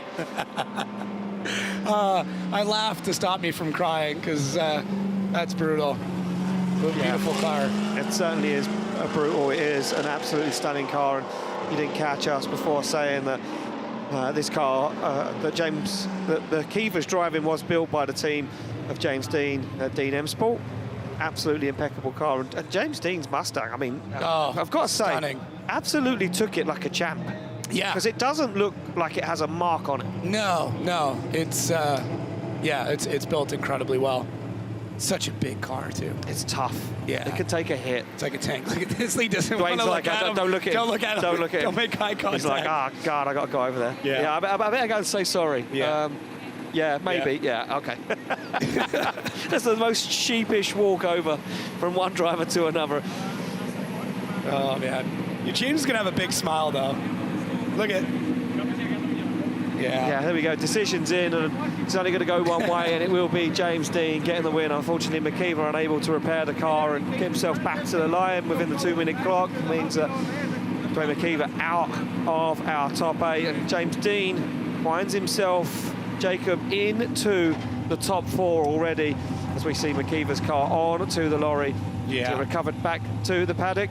We're going to head down trackside because Our Lady on the Ground, Queen Bee, Becky Evans, is with Dwayne McKeever, who's had not such a good weekend so far. Becky. Dwayne, as always, are you okay? Oh, I'm all good. Just there's never an event without Dwayne and drama. We're off to a good start, but a bad start at the same time. Sometimes it's a little bit like that. This is drifting, but was it a case of catch up and then a little too hard? I probably got caught a wee bit behind him in the bottom hairpin in the smoke, and then I played a bit of catch up. But like as I noticed coming around the corner with James in the lead, the track was reckless. There was still stone stuff on it from the last run and stuff, so I wasn't happy about that. But sure, that's it. It's done and dusted now. Like, but as James said to me there as well, there was a mess. There were stones everywhere. Like, so. Thank you, Dwayne. Sorry to go out like this. We'll see you at the next round. Oh, well, dejected Dwayne McKeever, as you could tell. Yeah, and Dwayne saying a lot of stones on the track was maybe not helping him there as he was trying to slow that car down. Yeah, right. I mean, yeah, tough to say. It wasn't really in the right spot. I know they cleaned out the outside line, and he was definitely a lot further on the inside line, so. Yeah, I mean, brutal. Just gonna keep watching it, huh? It's a brutal hit. It's a very strange one that doesn't happen very often. Yeah, you can see Dwayne in the car there, just hands up again, another driver when the hands up. Well, as you can see, the sun's setting now here in Vallelunga in Italy, and a few of the fans donning their brand new Drift Masters merch. Yeah, I got mine. This weekend, you got yours? Yeah, we got hooked up. Yeah, we got hooked up for our new merch. You can see everyone down there in the grandstand enjoying this weekend's entertainment here in Vallelunga, and a massive thank you to Vallelunga and the Italians for having us. Unfortunately, we couldn't make it last year, but we're back and we're here this year, and boy, what a way to kick off the championship. Jacob, we've not even reached the final battle of the day yet, and I must say, from qualifying to now, this weekend has been short of nothing. Yeah. It's had everything we wanted. Incredible driving. Oh yeah, that's that guy there is Becky's cameraman. Yeah. So Becky's everybody helping out. There he is. Yeah. He works for our Red Bull TV crew. He's down there sweeping the track. It's a good guy. He just wants to keep the show running. Yeah. He wants to see more drifting. That's what it is. He's a fan. He is a massive drift fan. He loves the sport, and so do all of the Red Bull TV crew. We've got some new staff. We speak to them, and they're like, "This is amazing. I've waited all off season for drifting to come back." But heading back to what we were saying, Jacob, this track has really given us everything. I mean, I know there's a lot of guys in the paddock that are probably upset, broken cars, but as a sport, this has been phenomenal. Everyone's going to be upset except for the guy at the top of the podium. That's how drifting works. You're right. You're 100% right. Well, here we go. We're on the line for our next battle of our top 8. This is for place in the final 4 to battle James Deane. Val Korpulinski, the surgeon, sits in the lead position. Korpulinski qualifying down there in 12th. What Nicolas Bertans down in 20th. Korpulinski opting to lead first, as Nicolas Bertans, the Latvian, in this incredible carbon Kevlar Eurofighter now creeps through that green light, and we are ready to rock and roll. Korpulinski fires a 2JZ powered S14 to angle in to that first outside zone, but there's no denying that Bertans will be there, and he tags him on the door, gives him a thump to the side as they transition. Oh, and he hits him again. Oh, big contact. Nicolas Bertans gets the wheel call up on the rear wheel of Korpulinski's S14, has to get himself back into the fight. Bertans once again. Oh, big mistake from Nicolas Bertans as he almost hits the back of Korpulinski's S14. Bertans driving recklessly right now. There was a lot going on there. That's going to take me a minute to digest. Bertans, that's one of those bite off more than you can chew and chew like heck, and that's what he did through that whole run. with Korpulinski, you know you've got to go hard at it, and he does that right off the go. He's right on his tail on initiation, and then immediately starts hunting him down. And it really starts to come unraveled for the young Latvian a little bit later in this run when he gets a little bit too aggressive. It looks like that car scrubs out just a bit, makes a quick touch to the side of Korpulinski's car, pushes out nice and wide for 3, and then as we come through 4, I'm not sure. It looks like Korpulinski just doesn't get the car all the way to angle. Doesn't even look back. He had contact made with him. He just keeps going. But I think, Powell, just look at the transition is a little bit slow. And Bertans is transitioning a lot faster. He's also closing the gap a lot faster. So it's going to be tough. I think Pavel's done everything he needs to do, and really, Nick Nack was just a little crazy. He let the dragon out on that one. He certainly let the dragon out, that's for sure, Jacob. Yeah, if I'm brutally honest with you, I think that Nicolas Bertans got a little excited. I think he's over-driving a touch here. And a little bit, that's going to come a lot into it. So our start line Marshall Martin has donned the shirt for this afternoon's lovely activities. Bertans pulls in to that lead position. Korpulinski now to give chase. Bertans will drive now at 150%. He won't want to let Polishman anywhere near him. He's going to want to gap him. That's the only way he's going to get this. This is the only way he's going to get this. They come off the line and through the gears. Korpulinski knows he needs to be clean. He needs to put the proximity right into effect. But look at this. Bertans, as we said, up and gone and already pulling car lengths of Pavel Korpulinski as he fires down to outside zone 4. Nicolas Bertans on the throttle nice and early, picks up in a 5 and now starts to really drive away from Pavel Korpulinski. Korpulinski can't do nothing about it except to sit back and admire that incredible carbon Kevlar BMW as it disappears into the distance through outside zone 9 and across the line. Well, we were right. That was fast. We were very much right there. He was up and gone. Yeah, that was absurdly fast. And it explains as well, like, why in the chase he was just chomping at the bit the entire way through. He didn't have a choice. That car knows nothing but go ridiculously fast and destroy tires. And it was doing that the entire run. Pavel Korpulinski was kind of nowhere to be seen, and that is so unusual for him. It's going to be interesting, though, because does a lead like that overshadow a chase that was that disruptive? I guess is the word I'm looking for. Yeah. The thesaurus is getting worn out this weekend. We're using everything that we have in our artillery this weekend. A lot of descriptors, yeah. Get into it. There's a lot been going on, and look, I'm loving it. Yeah, same. I'm loving every single moment of it. Every battle feels so vastly different. Yes. You know, and every time we're like, okay, cool, we think we know how this is going to go or how this is going to play out, it just gets wilder. I don't envy the judges. No, I don't know how you compare these. I don't know how you compare these, and yeah, I mean, I agree with you, Jacob, because I don't know. It was a very scrappy chase from Bertans, but we know that Korpulinski laid down the best lead line he could for Bertans. Is it just that Bertans' car is so gripped up, so wicked up, so turned up, he's driving with aggression that he kind of maybe knocked himself out the battle? Yeah, it's weird. I could potentially see this going one more time simply for the fact that, like, lead versus lead. You want to see it clean. Yeah, lead versus lead, chase versus chase. Yeah. Right? And if Korpulinski's not in the fight for the chase, then there isn't a chase. Right, and Nick Nack's chase was a lot. Now, Nick Nack's lead, though, wasn't as good. So, tough to say. Yeah, decision's in. Slide him left for Korpulinski, right for Bertans. It's going to be Pavel Korpulinski getting the win. We're going to say it's down to the scrappy chase from Nicolas Bertans, mistakes in the chase position. And yeah, and there's too many mistakes from Nicolas Bertans and not clean, judges saying. So it's not what they're looking for. I get it. I get it. I do get it. I do get it. Now, a story we were kind of proposing earlier on is, will Juha Rintanen be able to get to the line? And it looks like he did. Our director actually hit us up a few minutes ago and said, we're not sure if Juha's even going to be able to leave the pits. But here he is. Yeah, and then we get word he's on the line. Yeah. He's actually ready to go. That team down there at Juha Rintanen's camp have worked tirelessly in the last 45, 50 minutes to get that car ready, and you can see Rintanen in the car. It would have meant that Conor Shanahan got a bye, but we all know that these guys don't want to go out with an easy fight. They would love to battle it all the way to the final. We have two drivers in our final four. Who's going to be the next contender? As Rintanen asked a question to lead first, a higher qualifier puts him to test.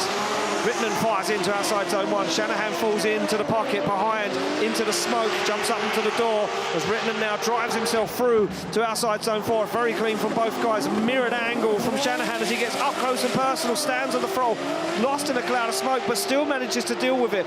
As Shanahan goes for the transition back. Outside zone 8 coming up, and look at that from Shanahan, right into the pocket. Once again, nice transition from Shanahan. Jumps up onto the door, tags aside and across the line. And Connor decided to chase first. I think that's important here as well. He's done that from 16 at top 32. He was leading, so changing it up, but now hanging on to it.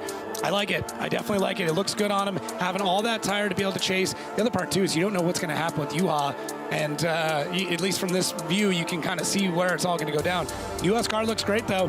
Whatever they needed to repair, they've got it completely sorted. First outside zone looking good. Shanahan hunting them down all the way through there, through 2, through 3, as they set up for 4. Connor's got to make a bit of a correction on the left foot brake. But Juha Rintanen, it's a very smooth line all the way through 4 and through 5 as those cars drift off into the sunset. We'll see. Like that. Yeah. Smooth. It's a beautiful sight. Just everywhere you look at this track is absolutely stunning. Juha with a ton of speed.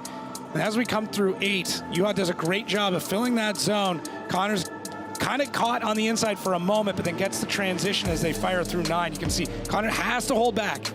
Juha goes for a much longer transition, but Shanahan does a great job, and there it is, the little Irish smooch on the door. Just flexes the door. Rintanen just about held on in outside zone A. Was unclear on that first camera angle, but on the slow-mo you'll see it here. He's into that zone, and watch, look, just about keeps the wheel on the white line before the end of it. Very, very close there from Rintanen. Now we swap him around. Connor Shanahan to lead out Juha Rintanen. Rintanen in chase. That GR86 lurks in the background as they come off the line. Shanahan slams through the gears, flicks that car from left to right. Juha Rintanen fires down the inside, very shallow angle from Connor Shanahan. But look at this from Rintanen, gives him a tag, pushes him around, makes him gain angle. Juha Rintanen now losing some ground. Will he make a dive through inner 5 as Shanahan starts to pull away as Connor Shanahan squeezes the throttle outside zone 7, and now there's a whole bunch of ground lost as Shanahan's absolutely up and gone. Rintanen seems to be lost in nowhere. Could this be the tyre wear coming into effect as Shanahan's across the line already? Yeah, I don't know. It was, at first I thought Connor seemed like he was down on power for a moment, and then Juha looked like he was down on power for a moment. It was a weird one. That's for sure. So Connor flirting with disaster there on that initiation. Has to pull a bit of angle out to get the car back around. That's where I went, okay, what's going on here? We knew that he had gearbox issues. At first I thought maybe a misshift, something like that. Connor is looking way ahead. You can see him checking through. Was that a bit of contact? I was going to say, was that a tag there? Yeah, just a quick little boop, as the kids say. I don't know if they actually say that, but I do. Transitioning back out towards 4. It was from here. Yeah, I think so. No, maybe not. But yeah, Juha after 5, just nowhere to be found. And I wonder if that, like we talked about, the tire wear just hit him at that point. Just ran out of rubber. Yeah, did Rintanen run out of tyre outside zone 5? And is this now the advantage of asking the lower qualifier to lead first? Yeah, that could be it. Because they run out of tyre to chase, and it very much clearly looks like that in that battle. Well, in the lead then, if you're running that second, you can kind of dictate what your tire management's going to be like, and you can feel the tire start to fall off, and you can play with it a little bit. You don't have a ton of time, but you're able to manage a little bit better, and we'll see. It'd be interesting to ask Juha a little bit later on what all happened there. Oh, well, Juha just said something to Connor, and Connor went, no. Well, here we go, decisions in, left for Rintanen, right for Connor Shanahan. It's unanimous. It's going to be Connor Shanahan getting the win, advancing through to the final 4. Another step closer to another podium here at Drift Masters for Connor Shanahan. And we lose Juha Rintanen out of the show. Just one more battle to go to fill our final 4. Who will it be? Will it? So Becky is down there on the ground with Connor Shanahan from what started to be a rough weekend. Looks like it's turning to be a good one for the Shanahans. Yes, absolutely, Ian. Looking like a good weekend for Connor there. You're shaking your head a little bit as you were getting out there. A little bit, some small problems. Damn, it's a hard track. Honestly, if the lead car doesn't do it perfect into the inner zone, I felt like in my last lead run I also made a mistake there and wasn't sure, because I know how hard it is to follow. The run was quite nice with you up until there. I felt like there was a little bit of over-rotate, and it's it's not like a mistake, but as the chase car, you want to get the drive then. So the minute you decel, it's like, oh, you're losing him. But kept it clean. Glad that we qualified high yesterday, that we can chase first and have some tire left for the second run. Some small problems, but this has been a hard weekend on the team. But on paper, it's a track what I probably shouldn't be in a semi-final in, so I'll take it. It's a good start, and hopefully now we can push on and go all the way. Brilliant, well done, Connor. Yeah, there we go. It's a tough track to drive. Some problems. Wow. I was looking at the front wheel. Look, watch the front wheel of Connor's car. They're wobbling. Yeah, interesting. Is that the tyre flexing on the rim, or is that just the wheel wobbling? It looked like the wheel wobbling, but I don't know if he was turning the steering wheel. That's or if that's loose tire is that rods. the problem that he's talking about? Well, here we go. We're back on the line. Kevin Pesur to chase down Peter Vincc. Vincc sits on the line. Very cool, calm and collected, very, very focused, knows that he's got a very steely competitor sat alongside him in Kevin Pesur. Pesur, visor down, no emotions. As Pesur now looks for the green light, he starts to creep already. He knows that Vincc is an absolute beast behind the wheel as he flicks that Supra from left to right, stands on the accelerator, a big clutch kick from Vincc. The higher qualifier decided to lead first, and look at this from Kevin Pesur, almost tagging the side. Dials on the angle, he's coming in backwards. Oh! Pesur almost makes a hash of it. Whoa. How does he hold on to it? Pesur really starting to bring the heat now. Vincc fires into outside zone 8. Pesur on the inside of the circuit. Is he going to shortcut to try and make the dive on outside zone 9? Vincc into that final zone and across the line.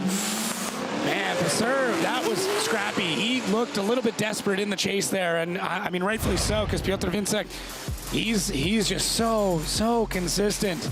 It's the same lap over and over and over again. The initiation is quick, and it's kind of late, but it's obviously working for him. The car snaps. He doesn't have to handbrake. As soon as he gets it to angle, it's out there. He can get on throttle and start running away with it. Pulled a touch of angle out and drives a little bit straighter through 2 and 3. But then he kind of backs it in going through 4. Yeah, Pesur almost over-rotates. He drops on the dirt, Pesur, again. Yeah. And that's what Jarkko Euler did when he started coming in backwards. Just dropping a wheel on the dirt, gained a little bit too much angle, maybe. How he held on to it and how he stayed within proximity, I'll never know. That poor camera is just getting murked this weekend. But then, yeah, Piotr, through the rest of this, looks great. He's definitely opting to pull just a touch of angle out through these straighter sections of the track, and then just makes up for it with a ton of angle through sections like 8. And then this dive, as he passed a punch through the smoke, Kevin Pesur looks good, but unfortunately shoots a little bit wider. Piotr's on a great line through 9. Ooh, comes out of it just a touch. Yeah. But Kevin's on a much tighter line. Yeah, he certainly is. And not really have any proximity either there in outside zone 9, which is odd. You can see Pesur now sitting on the line in that lead position, thumbs up all around. Vincc to give chase and expect fireworks here as Vincc is going to go 110%. Pesur pops that car through the gears, big clutch kick, sets it up nicely, but he's out of outside zone 1. Vincc onto the door, pushing Pesur around. It's going to almost push Vincc into those cones. Vincc takes a dangerous move across the circuit. Pesur fires on big angle. Vincc deals with it as he starts to get lost in a cloud of smoke. Kevin Pesur hammers the throttle through the floor, trying to drive away from the punishment. Vincc dives once again outside zone 8. Oh, and through the smoke comes Vincc up onto the door and across the line. Piotr's ability to make corrections is wild to me. It's phenomenal. It's so crazy. What he does coming in through 4, and you'll see it. He has to do like 3 small corrections back to back to back, and it's wild. So Kevin Pesur, he's on a pretty tight line here. We would expect that he's out of 1. Yeah, he's out of 1. That's you're a little harsher about it than I was, but he is. No, it's 100% correct. And then he's shallow through 2 and 3. And watch this. Watch Piotr's car. 1, 2, 3. He makes these kind of like he adds angle in, grabs the handbrake to get the car to come back around, takes some angle out to gain proximity, grabs the handbrake to get the car to go around. And he does that 3 times coming through that section. But he doesn't make it look bad. It's not like one giant correction that the judges are going to stare at. Now, Pesur, though, this is not a great lead run from him. And I think Piotr did everything in his power to try and gain proximity back in some really, really good spots. Kind of sacrifices 8 to be able to get back in and gets a great transition coming through 9. It kind of goes back to what Connor said in his interview. Like, you really need the lead car to have a phenomenal run for you to have a good chase. And I don't know if Kevin really gave that to Piotr.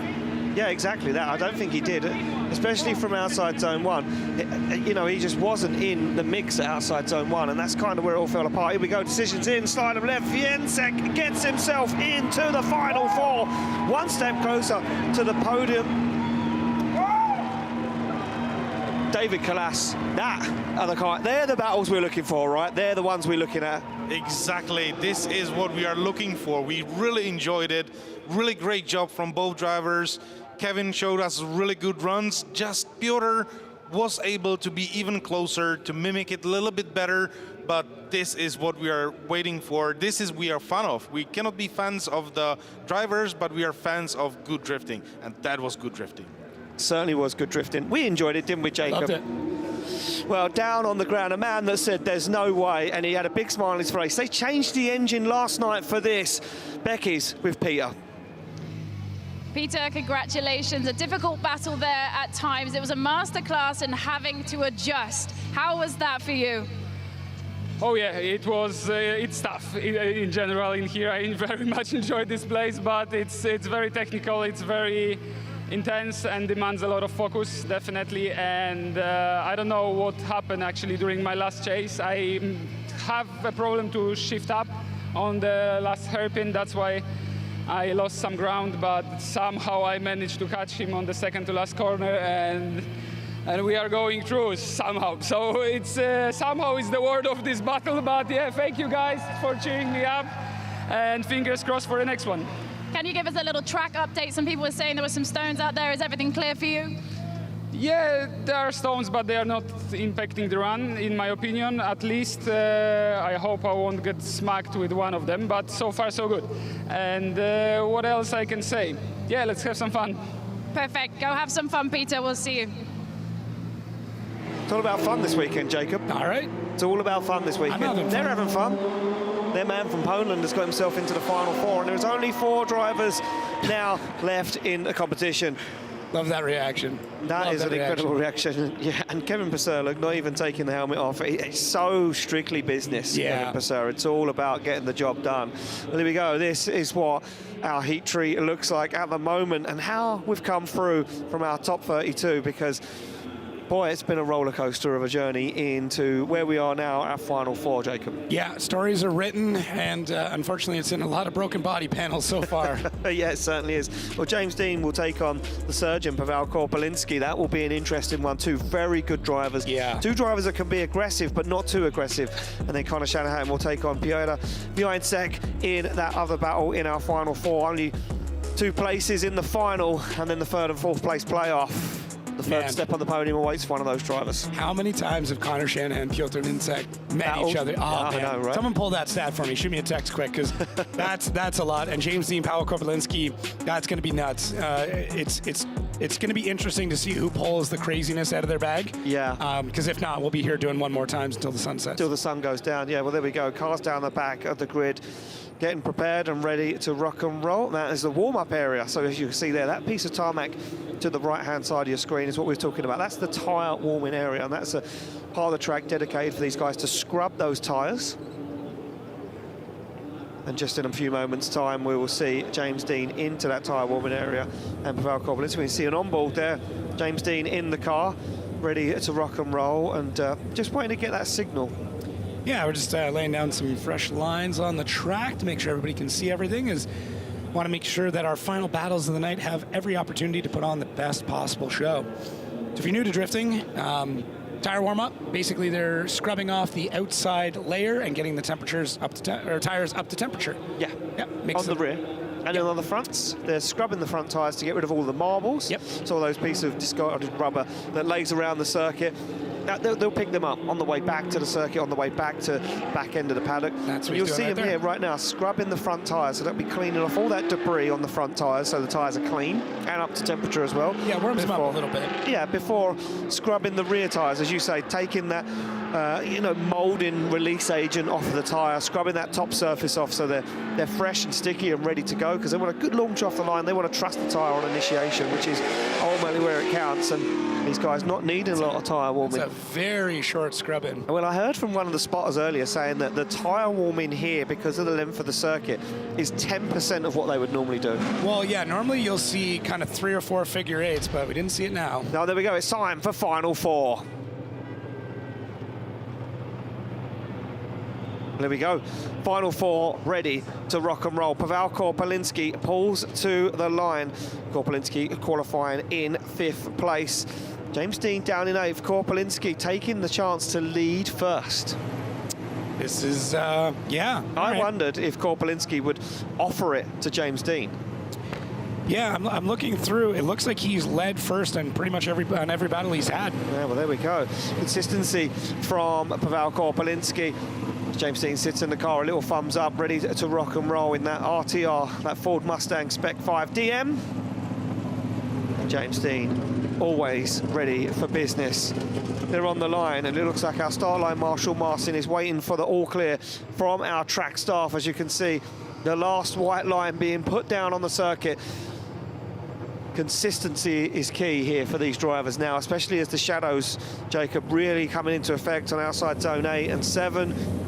These guys want to see exactly where they need to be. James Deane grips the steering wheel. We get the thumbs up from our start line Marshall Martin. He presses the button to sequence the lights. It goes green. And Pavel Korpulinski leaves the line for the first battle in our 4th. Top 4 as they fire in. Look at this from James Deane, no messing around. Gets into the pocket, starts to apply the pressure. Pavel Korpulinski squeezes the throttle. Very nice lead line from Pavel Korpulinski at the moment. A little shallow on outside zone 3, but keeps it clean for 4 as Deane now tucks back up to the door again. Very good battle between these two guys at the moment as Korpulinski opening the door every single step of the way. Korpulinski up into the curb, deep into outside zone 8, and James Deane's allowed to follow. Makes a dive for the final outside zone and a mistake for Korpulinski. Oh, man, just a very, very small mistake for both of them at the very end of the run. Other than that, this is about as clean of a battle as you could ask for, especially at this level, and especially from what we've seen already this weekend. James Deane not giving him anything on initiation. He's basically bumper to bumper right before Korpulinski gets that car sideways. Now, James Deane does what he does best. Very, very small micro adjustments in the car. You can see him just touching the brakes real quick, trying to get that car to come around just a little bit more. Korpulinski on that very phenomenal line. It's what we would expect all the way through. Look at James, calm, measured all the way through. Not a wasted movement. He's got his hand on that handbrake the whole time, coming through that transition, and now back on throttle and place right there. There is just inches, just millimeters, centimeters between them. Oh, solid run. We knew what this was going to be like. Yeah, this is a very solid run. And I was going to say, there was no moments where it was highlight, stand out, whoa, this is extreme. But this is, I guess, what we've come to love between these two drivers, that when they're in the zone, when they're in the moment, they can drive super clean, super close, with no mistakes, no errors. It's beautiful in its elegance. It's not scrappy. It's not a fist fight. It's just this dance between both cars, and it's a completely different style of drifting than what we'd seen previously. But it's what they're both known for. It certainly is. Well, they're back on the line, ready to go. Deane now to lead out Korpulinski. Korpulinski starts to creep. He knows that Deane's Mustang is super fast off the line and through the gears. As Deane flicks that car to initiation, straight into it. Korpulinski down, shallows up the angle. Deane having to readjust in outside zone 1. Korpulinski keeps his distance, but now starts to lose some ground as Deane opens up the throttle and drives away. Fires it deep into outside zone 4. Will Deane now gain even more ground? Korpulinski scrabbling, trying to find some lost ground. He's sacrificing zone. Korpulinski's in trouble as Deane now absolutely fires away, but sacrifices some of 8 as Korpulinski fires through the smoke. Deane is up onto the wheel and across the line. Wow, yeah, chasing first. I think Korpulinski made the wrong decision in letting James Deane chase first. Yeah. I don't know if it's the tire advantage or just his ability to get that practice Deane run in. Or, what was that? Deane had his hand up there across the line. Oh, interesting. Okay. We'll have to see. Maybe he's indicating how many times he's been a champion. James, he's got it. And I think Pavel Korpulinski just made the wrong call in letting Deane take the lead on the second run. This has definitely really come into effect this weekend over any other weekend. More than any other weekend, and I've got it all marked down as to who's done what and when and how it's all played out. But yeah, It was crazy. Yeah, certainly was crazy, and we're seeing here Deane's inside the car of James Deane piloting that Mustang around. Oh, okay. So we got that incorrect. Thank you for correcting us on that. James is the one who made the call on that. James was the one that chased. So yeah, so James is the one who decided to chase on this one. So Korpulinski didn't have a say in it. I apologize. Yeah, sorry. Yeah, we were completely wrong there. But yeah, James making the right call to chase first. Yeah. Thank you. There we go, both guys out of the car. Handshake, you see Korpulinski's face. I think he knew there was a bit of a mistake, and there we go, decisions inside him, left for Deane, right for Korpulinski. That's unanimous. It's going to be James Deane taking it to the final. Korpulinski will take it to the playoff, and we'll see him once again fighting for the third step on the podium as James Deane. A sigh of relief there for James Deane, and says, well, it's one step closer. I'm guaranteed a podium either way. Well, it's been an easier weekend for James Deane. Becky's down there with James. He seems relieved that he's made it this far, Becky, even though he seems to be absolutely rock steady. Congratulations, James Deane. A brilliant battle there, lovely and clean. Now, you chose to chase. Is that a strategic tyre preservation move? Absolutely. I've never been to a track in Drift Masters that is so harsh on tyres. So luckily we were able to chase on that run because Pavel is really on form. He's been killing it.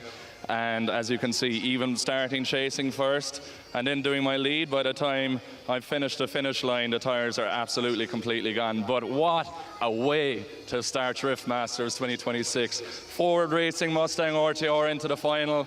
I'm so happy, I'm so proud of my team. We've worked so hard over the off season. And yeah, let's hope we can do it. Congratulations, James. Well, there we go.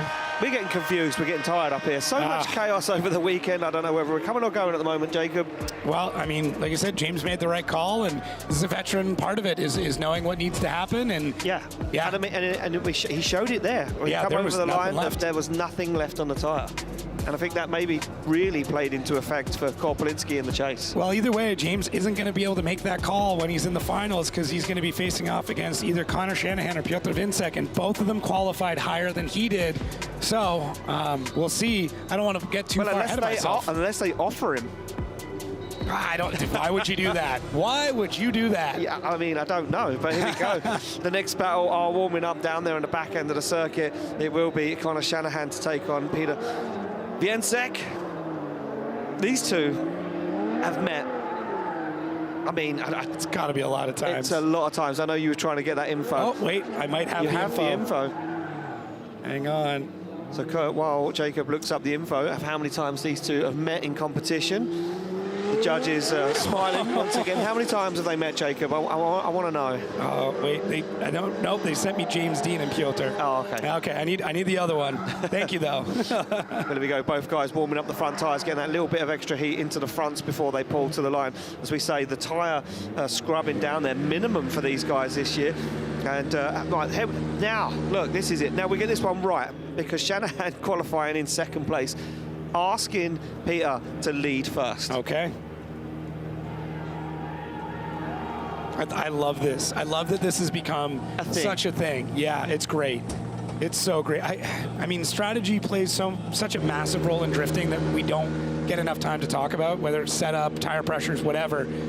But this is one that's very visible and easy to understand. Exactly. This is for us to, well, sometimes easy to understand. Yeah. And we can see it now, and we can see how it actually affects these drivers. We haven't seen it into effect as much as we have here. Well, here we go. Thumbs up all around.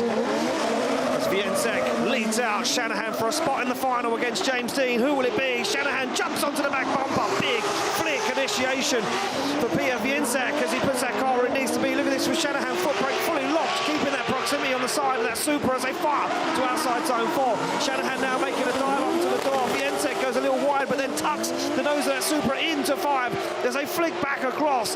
Vincek, big transition into outside zone 8, and it's paid off for him. Shanahan, though, not lost in the smoke. A dive across the circuit as Vincek gets into the final zone and across the line. Oh, man. Love it. Absolutely love it. As soon as we saw them stack up, we knew this was going to be an absolute heater of a run. As Piotr now having to take a big, deep breath as he comes back around. Oh, off the rip. look at Connor. He's in there. Wow. He's trying to take the bumper off Piotr's car. Piotr with a big left foot brake as he comes to the first outside zone. He ends up washing just a touch wide off of this zone. He's got a decent angle, but we were seeing him getting pretty close to the cones through most of that. He's trying to outrun the young Irishman, and that's just not going to happen. You see a left foot brake in transition. Both of them do it, and there he is.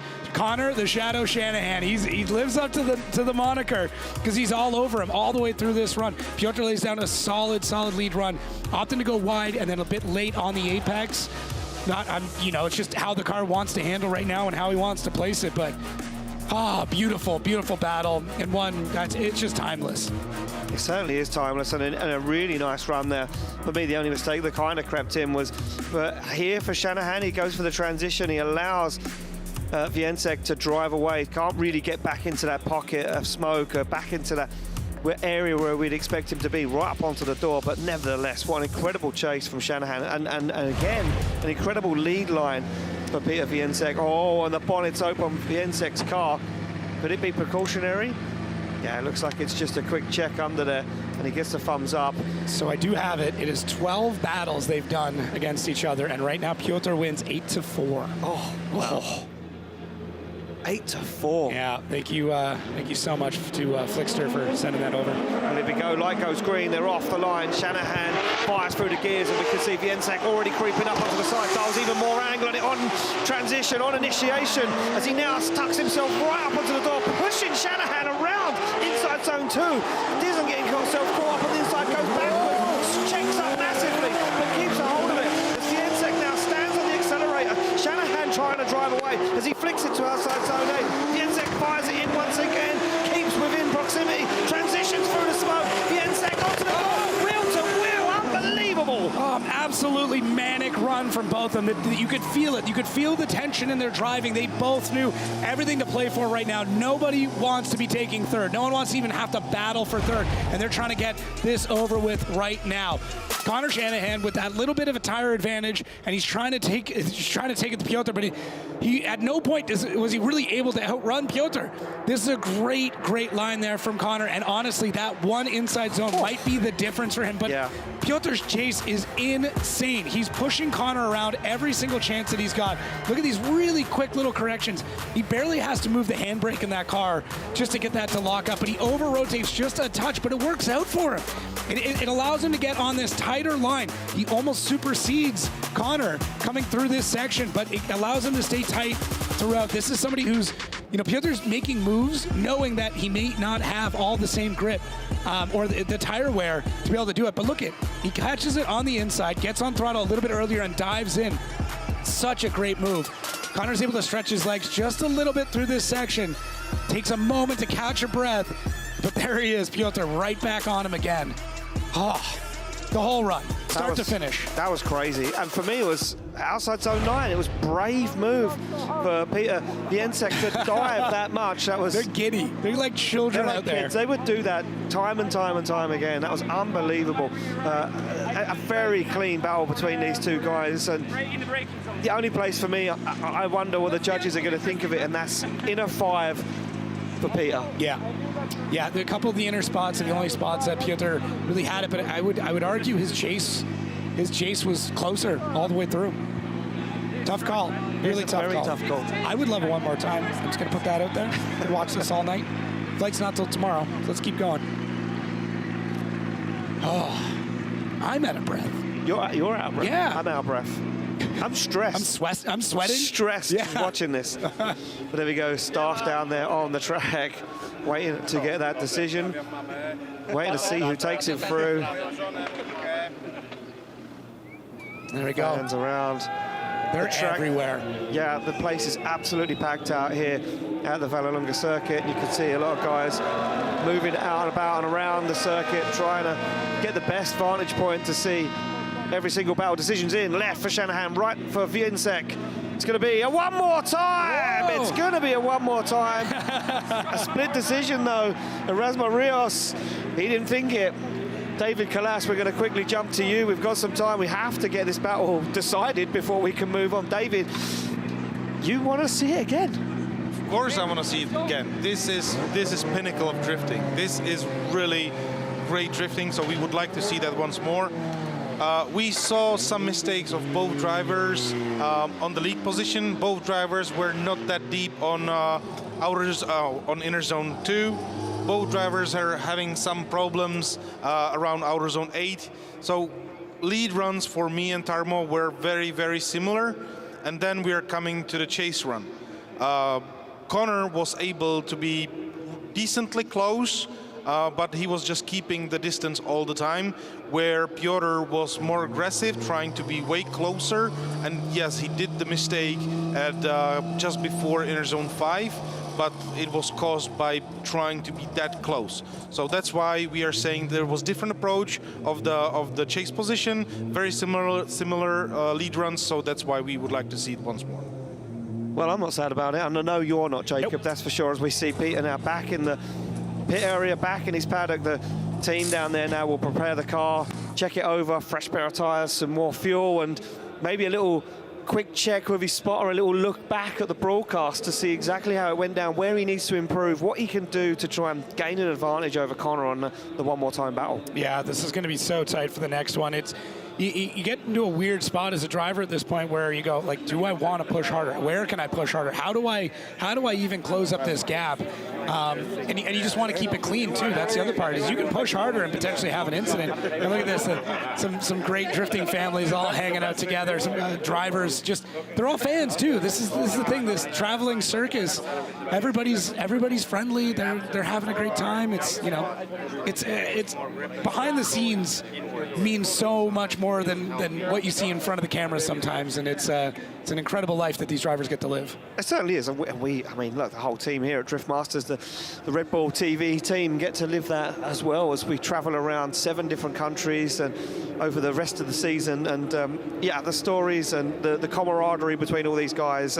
Look, we always say it, they're very good friends behind the scenes. You know, you may see an argument here or there when things are a bit heated, but behind the scenes, you know, we spend so much time together that these guys are all, you know, one big family. But when the visor slams shut, the door gets closed and the car goes into gear, they are competitors at the end of the day, and they all want one ultimate goal, and that's to stand on the top step of the podium at the end of the weekend. They're warriors, they're combatants, but it's like everybody's cousins, right? Yeah. Sometimes you fight with your cousins a little bit, you argue about something over dinner or whatever it is, but at the end of the day, everyone's still family, and we all need each other for this to continue to grow and keep going. I don't speak any Polish to know what's going on. I was just going to say, can you translate a little bit of what's going on for me there? I got nothing. We got nothing. No, we got nothing up here. No one in the commentary tower speaks Polish either. No one in the judging tower speaks Polish. But we're just going to say they're saying good luck, go get it. Yeah. Get yourself into the final.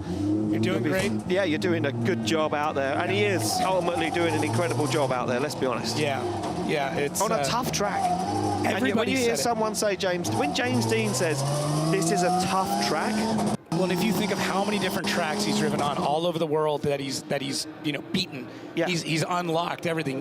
He's going for the 100% completion rate on the drifting life. I think there's only been one series he's competed in that he didn't win. Yeah. Which is crazy. But yeah, when he says this is a tough track, that should put notice to everybody else. It's incredible though. I love it. I think we need more difficult tracks like this.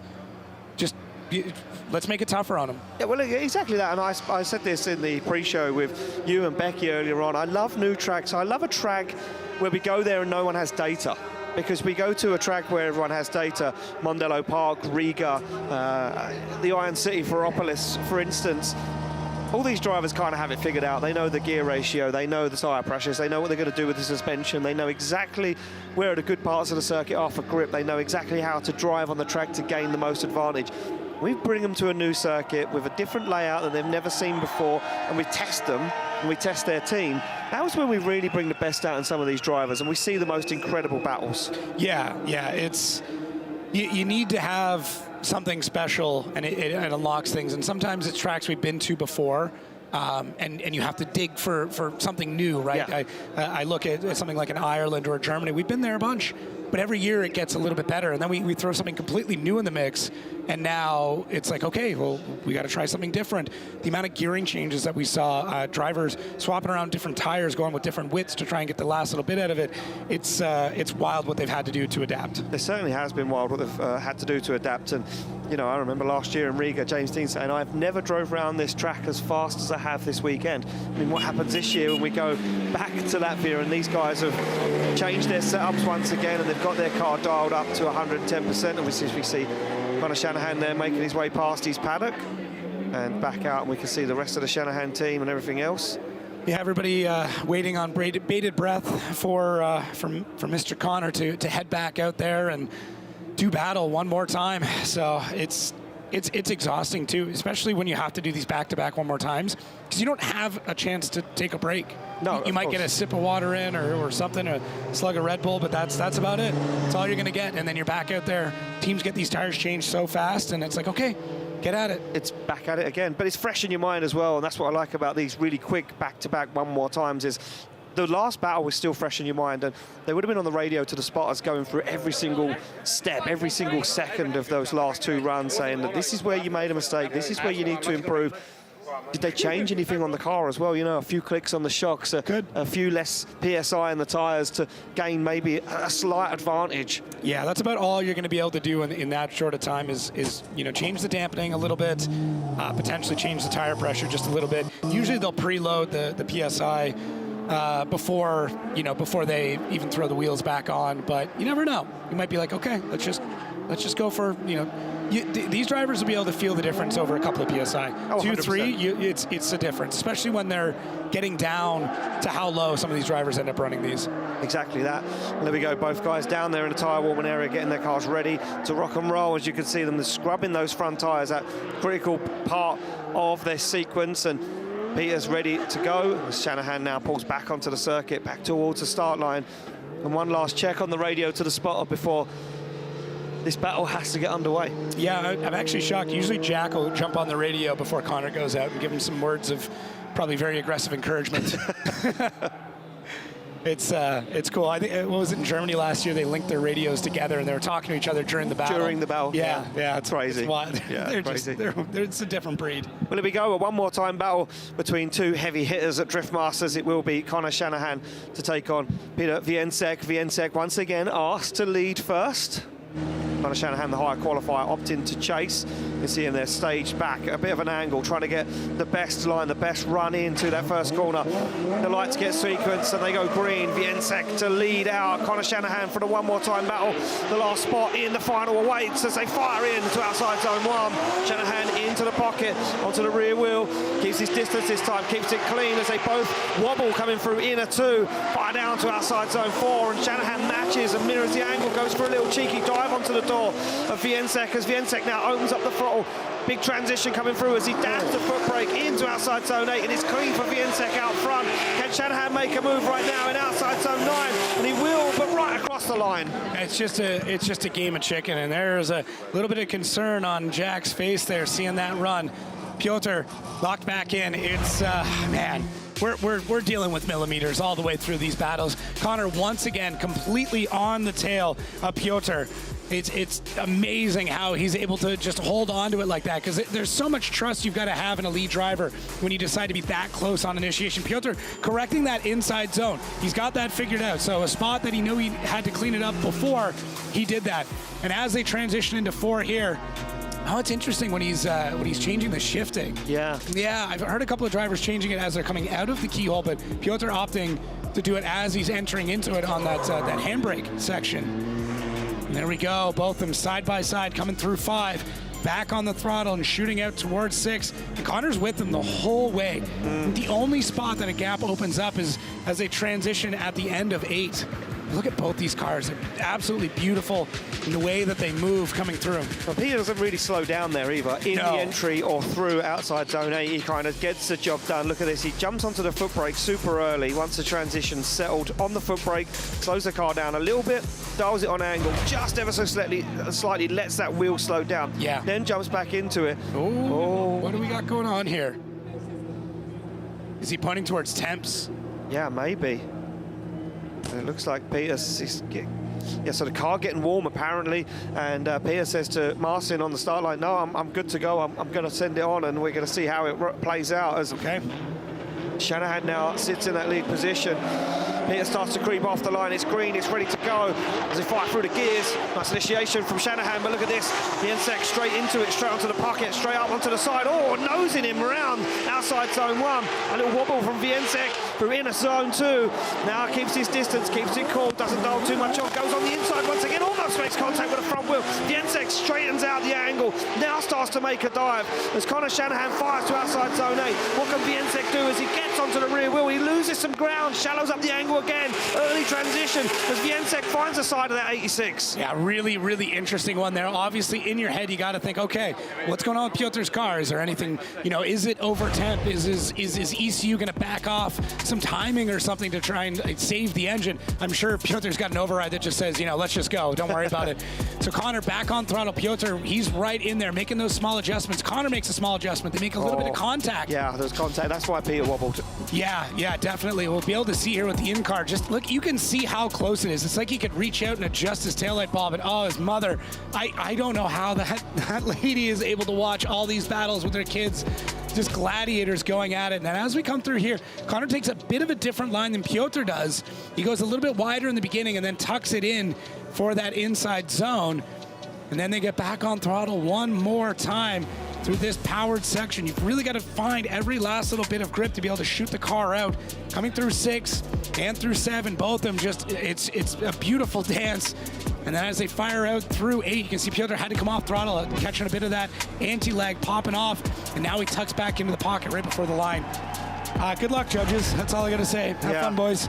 Yeah, the small amount of contact at inner 2 for me was, look at this, both of them, no one knows what this is, and the tyres are completely fixed. There's some laughs from both of them, but yeah, this was a tough one for our judges once again, and it looks like the decision is dropping in from our judges. This one maybe a little bit more clear-cut. Slide them left for Shanahan, right for Vinc, and it's going to be Conor Shanahan taking it through to the final to battle against his very good friend James Deane. Wow. And it'll be 2 Irishmen versus 2 Polishmen in the playoff.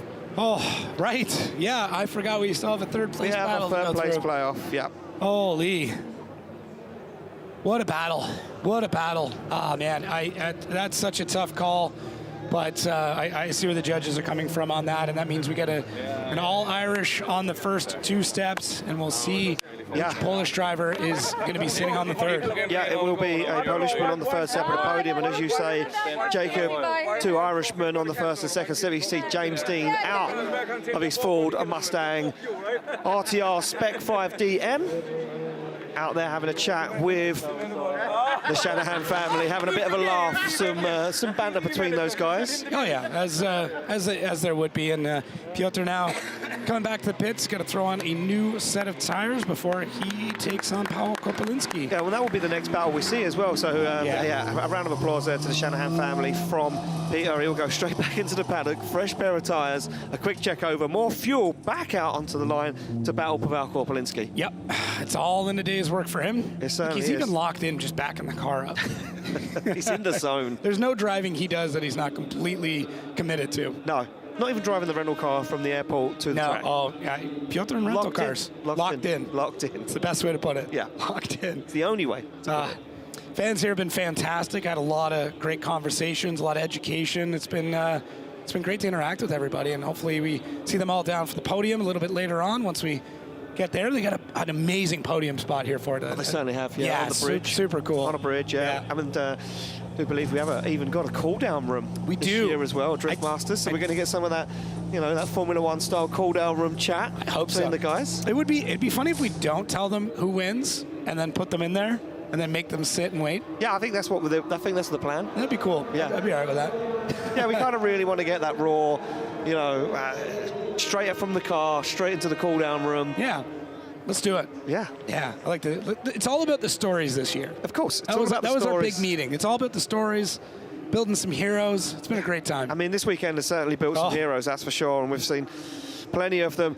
Well, it's been a weekend for sure for Conor Shanahan, and Becky's down there with him.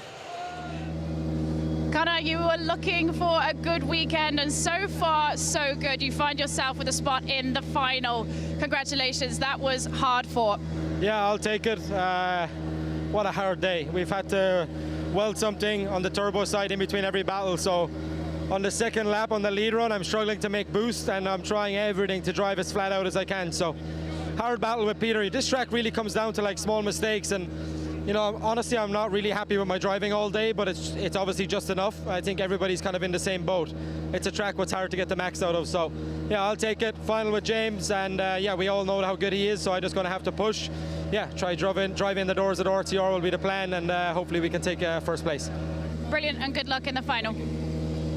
Yeah, there we go. Driving the doors of the Mustang RTR is what he said he wants to do. Yeah, that's a bold statement. It certainly is. If anybody's going to make it, that's the man to do it. It certainly is. Well, let's take a quick look at the road that Connor Shanahan took to the final. First, it was Kevin Piscotty in that brand new build, that 2JZ GR86. Yeah, Top 32. Had to clean up a couple of things, but he did so after taking out Piscotty a little bit earlier on today. And yeah, judges let him know, hey, you're not going to keep getting away with that. And he made a great adjustment, I will say. Yeah, exactly that. Yeah, it was a great adjustment. He cleaned it up, and I mean, it's paid off for him. And you can see what it meant to him straight away there under the heat of midday sun. Then it was Benedictus Cirba, where things were a little bit more tougher. Cirba really did bring the fight through everything he had with Connor Shanahan in that top 16 battle. Shanahan, again, coming out on top. Cirba just not having the measure of Shanahan this weekend. Yeah, tough battles there. Connor's really liking that late apex. Yeah. He comes around 5, and I think it's catching out a few drivers. It's a tough thing to do. It's a very, very tough thing to do. You got to carry so much speed through it and be able to dig out, and that meant that road continue on against Juha Rintanen, who kind of seemed to lose out on that tire war we've been talking about. Just didn't quite have the grip to be able to take it to him at the final zones. No, exactly that. And that tyre war been playing off all weekend for a lot of these guys, and really came into effect this afternoon when the sun went down here ever so slightly at Vallelunga circuit in Rome in Italy.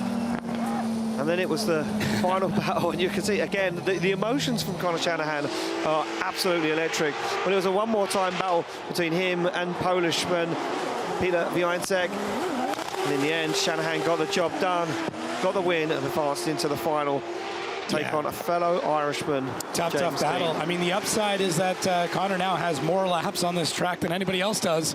So he's got a lot of time, and he's got a lot of experience on it, and it's he's going to need every single bit of it to take that fight to James Deane. It certainly is, and this is the road that James Deane took to the final. It was a strange one in our top 32 against a not on form Espen Road at round 1. Espen Road struggling this weekend with the car and not getting too many laps on circuit.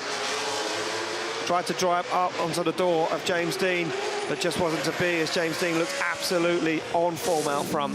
Yeah, it's he hit the ground running real quick, and he basically just kept that momentum going the entire time. And a little bit of drama there with the clock, but James Deane able to continue to move through his competitors. And as we get some eyes, yeah, it was just wild. I mean, it's so tough to slow him down. Like, what are you going to do? He's found that if he chases first, he's able to just keep crushing everybody, and that seems to be the form that he wanted to stick with through all these battles. It certainly is. And then it was this battle against Dwayne McKeever, the big contact in the first half of the battle, and Dwayne McKeever completely pulling the rear wheel off of the back end of that 180SX on the side of that Ford Mustang RTR.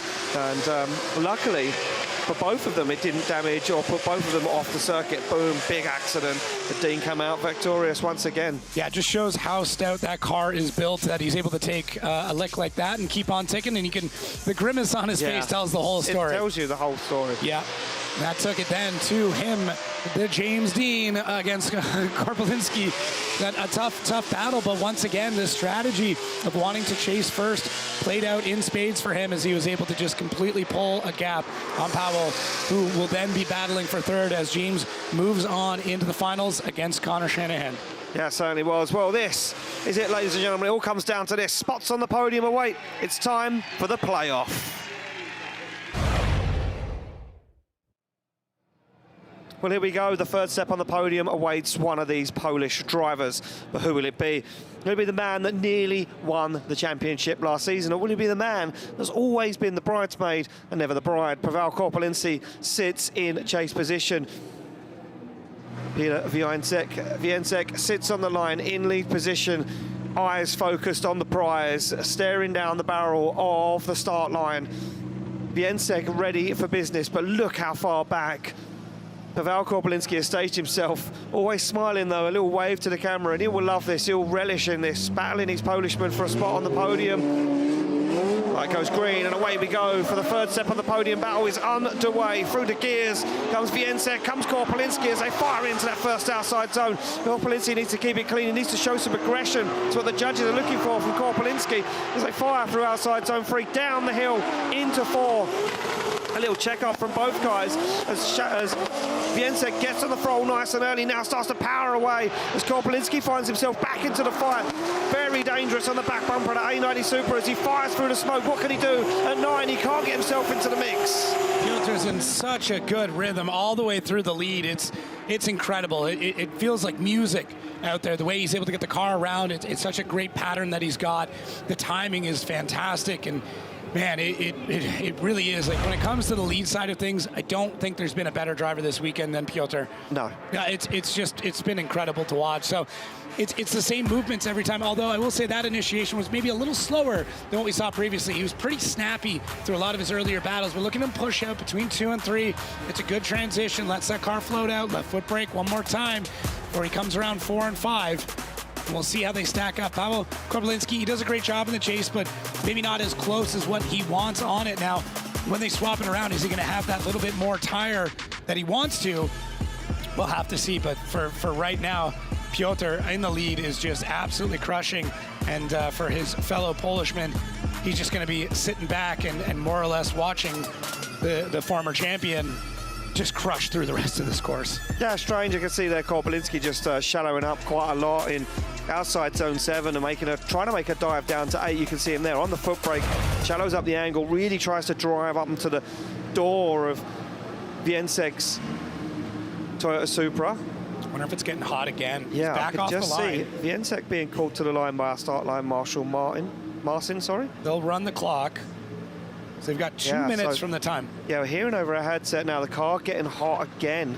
So problems still with that Supra, just really struggling to keep a hold of the temperatures.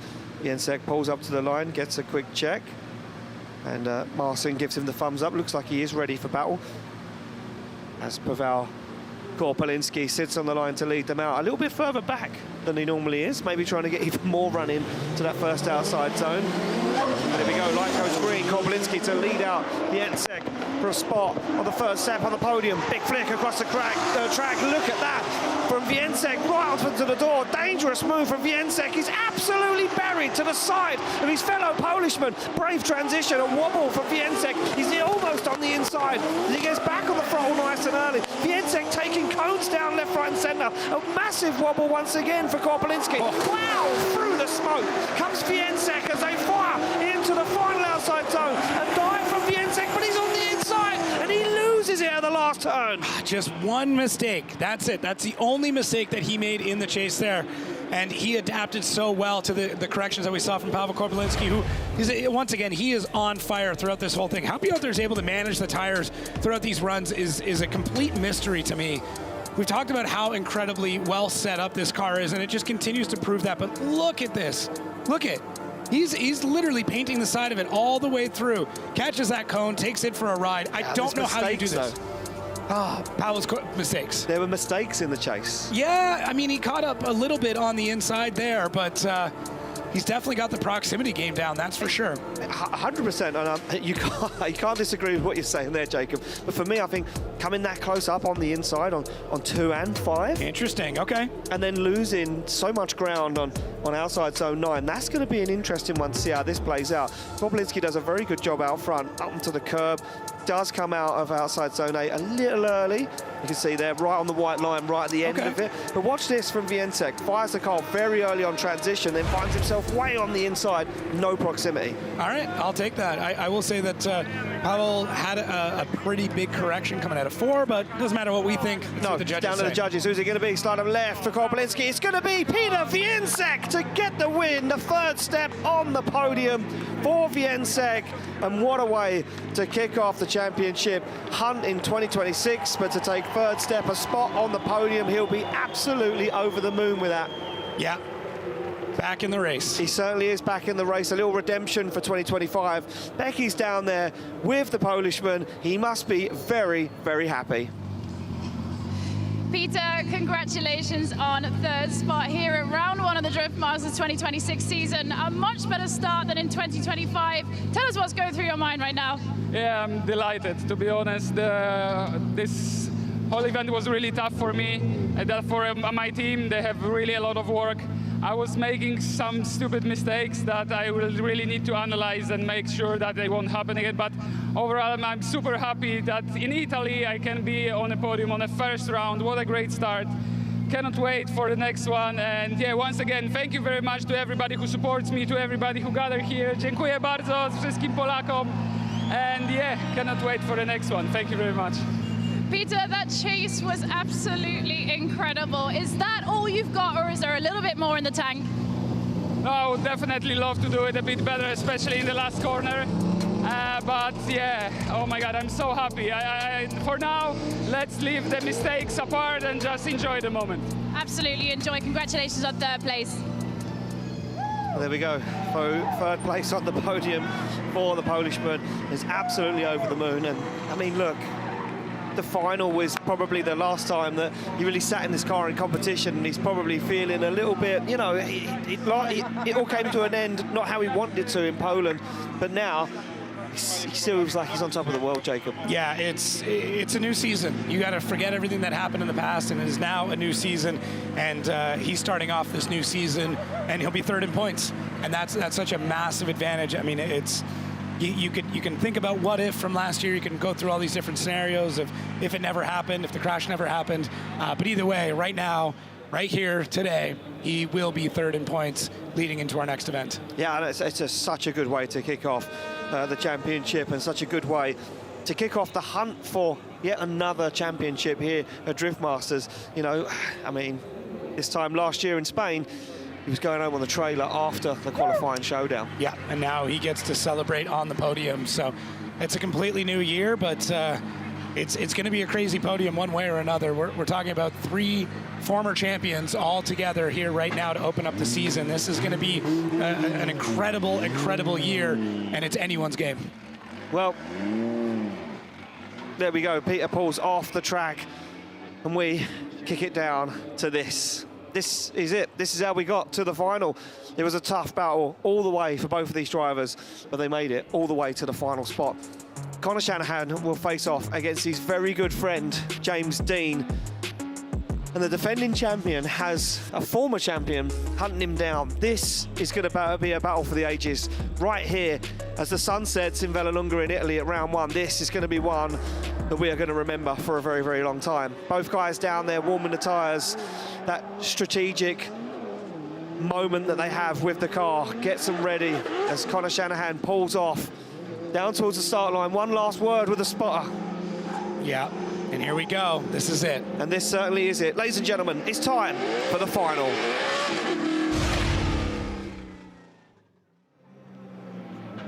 Two good friends from behind the scenes, two fellow countrymen right now meet in Italy as they pull up to the line, and Jacob is eager to see who has asked who to lead. Well, you have your answer. Conor Shanahan will be chasing. James Deane is going to get the lead. And the strategy continues. Conor, he did qualify 2nd, so he gets that choice. He certainly did. Well, Conor Shanahan will chase down James Deane, the higher qualifier, opts to chase first. James Deane will sit in that lead position, a little uncomfortable, worrying maybe about tyre wear, worrying what Shanahan's going to do on the door. Deane and Shanahan, both two Sealy competitors, both hunting down another championship here at Drift Masters. The cars slam into gear. They get the thumbs up from our start line marshal, Marcin. Deane comes off the line in the Ford Mustang RTR through the gears as the sun sets in Italy. They fire to initiation. Deane onto it straight away. And look at this from Shanahan. Dabbing the foot brake is Deane. Checking himself in that first outside zone. Shanahan wobbles, but sticks with him. Or flexes to back end. The Mustang RTR as they fire into outside zone. 4 through 5. Shanahan can't be shaken. Back across the circuit. Shanahan goes for it on the foot brake, but Deane's lead line just leaves him out of outside zone 8 early. Shanahan again, absolutely disgusting transitions. This is a battle that we've seen waged so many times. I mean, if you squint, it almost feels like Mondello years ago. Both of them growing up, battling each other. Connor looking up to James and saying, one day I will beat you, and he has. He's beat him multiple times and vice versa. But here, right now, it is so head-to-head. James Deane's lead line is the best we've seen. It's incredible. Just the small micro adjustments to the left foot brake. And look at Connor, the commitment. Tag on the wheel. Just a quick little tap, a little knock on the door of, hey, guess who's here? Oh, man, look at it. James looks like he's out for a Sunday drive. He's so locked in. That car, he's got dialed. It seems so easy to drive. He's so committed. As the sun sets over the hills in Italy, what a beautiful sight, seeing these two Irishmen, two legends of the sport, go head-to-head. Oh. Look at the focus from Shanahan in the car, working that handbrake to keep that proximity, trying not to hit James Deane too hard to upset his line. He knows that you can't be doing that, and that's what the judges have been looking at every single turn of every single battle. Deane, though, leaving outside zone 8 a little early. That car gripped up to 100. He knows he had to put on an absolute masterclass. Both cars almost three-wheeling through outside zone 9. Deane really looks comfortable out front. Look at the synchronicity between the two cars through transition. Connor does such a good job. I mean, they know how each other drives, and they both know they're going to be incredibly heads up. Deane just grabbing onto a little bit of that rumple strip, maybe leaves 8 just a touch early. Maybe that's it. Maybe that's all it's going to take to be the difference between being on the top step or the second step. Exactly that. Well, they pull back to the line. It will be Shanahan now in that lead position in that Toyota GT86. Both guys slam the cars into gear. Deane in that Mustang RTR to give chase. They come off the line and through the gears as the sun shines through the side glass. They fire into initiation. Deane keeps his distance from Shanahan, now starts to wind up the proximity as he tags his rear wheel as they fire into outside zone 3. Back down the hill they go. Shanahan looks like he pulled a little bit of a gap. Deane backs in the Mustang as he works it towards the outside zones. Shanahan now starting to drive away as he puts a distance between him and Deane. Deane shortcutting outside zone 8. Shanahan is up and gone as he puts it into the outside zone 9. Wow! Across the line. Oh my gosh, he's the first person to even come close to pulling a gap on James Deane, who seems so locked in on this track all day. Connor Shanahan tried to shake him throughout this entire run, because there's James Deane making his way back to see what the decision is. Connor Shanahan, great feint on entry, gets that way out there, gets back on throttle nice and early. Doesn't want any of this to be left in the judge's hands. He just wants us to just be a heads up, and that quick little wheel-on-wheel contact there, and you can see the Mustang slowly hunting him down. I wonder if we'll see that contact. Oh, just a little. A little rumble, a little wobble, yeah. That's all it was. Connor not phased, not even for a second. Transitioning back around after 3. Oh, that's such a beautiful sight. Look there at it that. is. What a shot. There it is. There's your movie preview for the weekend. Oh, man. Absolutely glorious. Both of them taking a great line through our inside zone 5, coming through this power alley, and this is it. This is where that little bit of extra tread that Connor's got left on those tires might be the thing that carries him to the top step of the podium. Oh, I'm exhausted. I am absolutely exhausted. Today has been a roller coaster. Yeah. And we've not even driven a car. No, we've been sitting the whole time. Beautiful. Shanahan's lead line was phenomenal. Yeah. Absolutely phenomenal. Oh, man. It looks like Shanahan had the measure of James Deane. Yeah. This weekend. I think he knew where he needed to go. I think he knew what he needed to do to take out James, and I mean, but we'll have to see. We'll have to see what the judges think. I think James put such a hard-fought battle throughout this whole thing, and he's looked incredible through everything. He's won every battle so decisively. It's such a tough call. Well, here we go. Both the guys out of the car, and we await the decision to drop him. Two good friends, two fellow countrymen. Who is going to take the win? Who will win round 1 of Drift Masters 2026? It's in. Start him left for Shanahan, right for Deane. It's Connor Shanahan! Connor Shanahan wins round 1 at Drift Masters 2026, and James Deane congratulates him. And James Deane says, I had nothing. Yeah. All I could do was watch you drive away through 7 and 8. What an unbelievable drive from Connor Shanahan this weekend, from qualifying in second place with tied points with Dwayne McKeever to winning round 1, top step on the podium. Jacob, it's been an absolute movie this weekend. I've enjoyed every second of it. I've been waiting for Drift Masters to come back, as it felt like the off-season was forever. But Becky's down there with Connor. Becky, what a dream weekend for Connor Shanahan after it looked like it was all over before qualifying started. Absolutely. Connor Shanahan, congratulations on being the winner of round 1 of the Drift Masters 2026 season. That was a hard-fought day. It was all looking a little bit fraught yesterday, but you pulled it back. Can you tell me what's going through your mind right now? Yeah, this comes back to yesterday's work. It's not about today's work. Glad that we qualified second yesterday, that we had the option to chase. And I think that's really what decided a lot of these battles today. We knew, obviously, James was going to be close to being out of tyre, and it sucks that it's like that. You know, we want to do 2 clean runs, but obviously I'm going to choose chase when I have the option. I'm not going to give that away, but you know, that's a huge thanks to my spotter Mats. Yesterday we worked hard in qualifying, to my whole team. Like, I feel like every time I come back, I say to Jack, I'm like, the car can't get better, you know. But from the start again this weekend, it's been great, and great job to my team. Podge, my main mechanic, who works his ass off, and every other person on the team who plays a huge part. My mom and dad who are here. Jack, thank you. To my sponsors, DBM, Engineering, Race Running Brands for building the best 2J in the world. These guys deliver every time and help me right to the end with welding an intake manifold in between every lap. So, good job, everybody. Italy, thank you for having us. It was a pleasure to be here to showcase Drift Masters. Yeah, a win in 2 of the biggest drift championships in the world at the start of a year. It doesn't get much better than that, and let's try to keep this ship rocking. Absolutely. Congratulations, Connor. You are our winner of round 1 of the Drift Masters Championship. Well, there we go. Connor Shanahan getting the job done at round 1 and unbeaten. Unbeaten. Yep. Best driver in the world right now. Right now. There you unbeaten. go. Well, here we go. This is our final results list for round 1. Connor Shanahan obviously taking the win. James Deane taking second. Peter Vincek taking third. But what some heavy hitters in that top 8. And for me, Nicholas Bertans, not that I'm surprised, but to see him up there is going to be encouraging as we work our way through the list. You can see some real big names tumbling down the order. Some guys that really need to get their mind back into the game for round 2 in Madrid in Spain in just 2 weeks' time.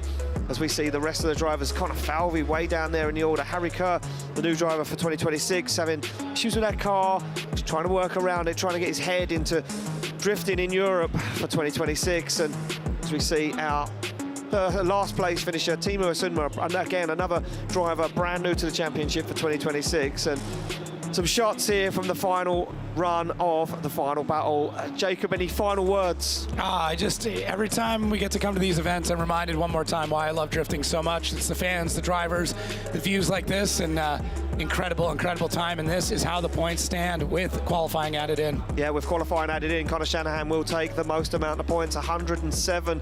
Closest man behind him, James Deane, with 89, and then Peter Vincek with 82. And you can see already a huge gap opening up. Connor Shanahan, the target on his back seems to be shaken off after last night, after yesterday's qualifying, and he looks super strong heading in to round 2 in Madrid in Spain. Well, let's take a look at Spain in 2025, because what a roller coaster it was. We kicked off a brand new circuit on the calendar. Well, it was a thrill and a spill from the get-go for some of these drivers, and it was an unpredictable podium, shall we say. Yeah. 3 drivers on the podium. We hadn't seen the podium before or for a while, and they battled hard. Kevin Pesur, this was a big story of our qualifying showdown, the contact between James Deane and Peter Vincek. And then from there on, the story was Oliver Randall was the man to beat, alongside his fellow countryman, Kevin Pesur. Yeah, and Itesere, who unfortunately had a really rough weekend this weekend, was also on that step. And if you're looking for an event to go to, I recommend Spain. It is incredible. Well, from me, from Jacob, from Becky, from everybody here at Drift Masters, we'll see you in 2 weeks' time at round 2. It's goodbye.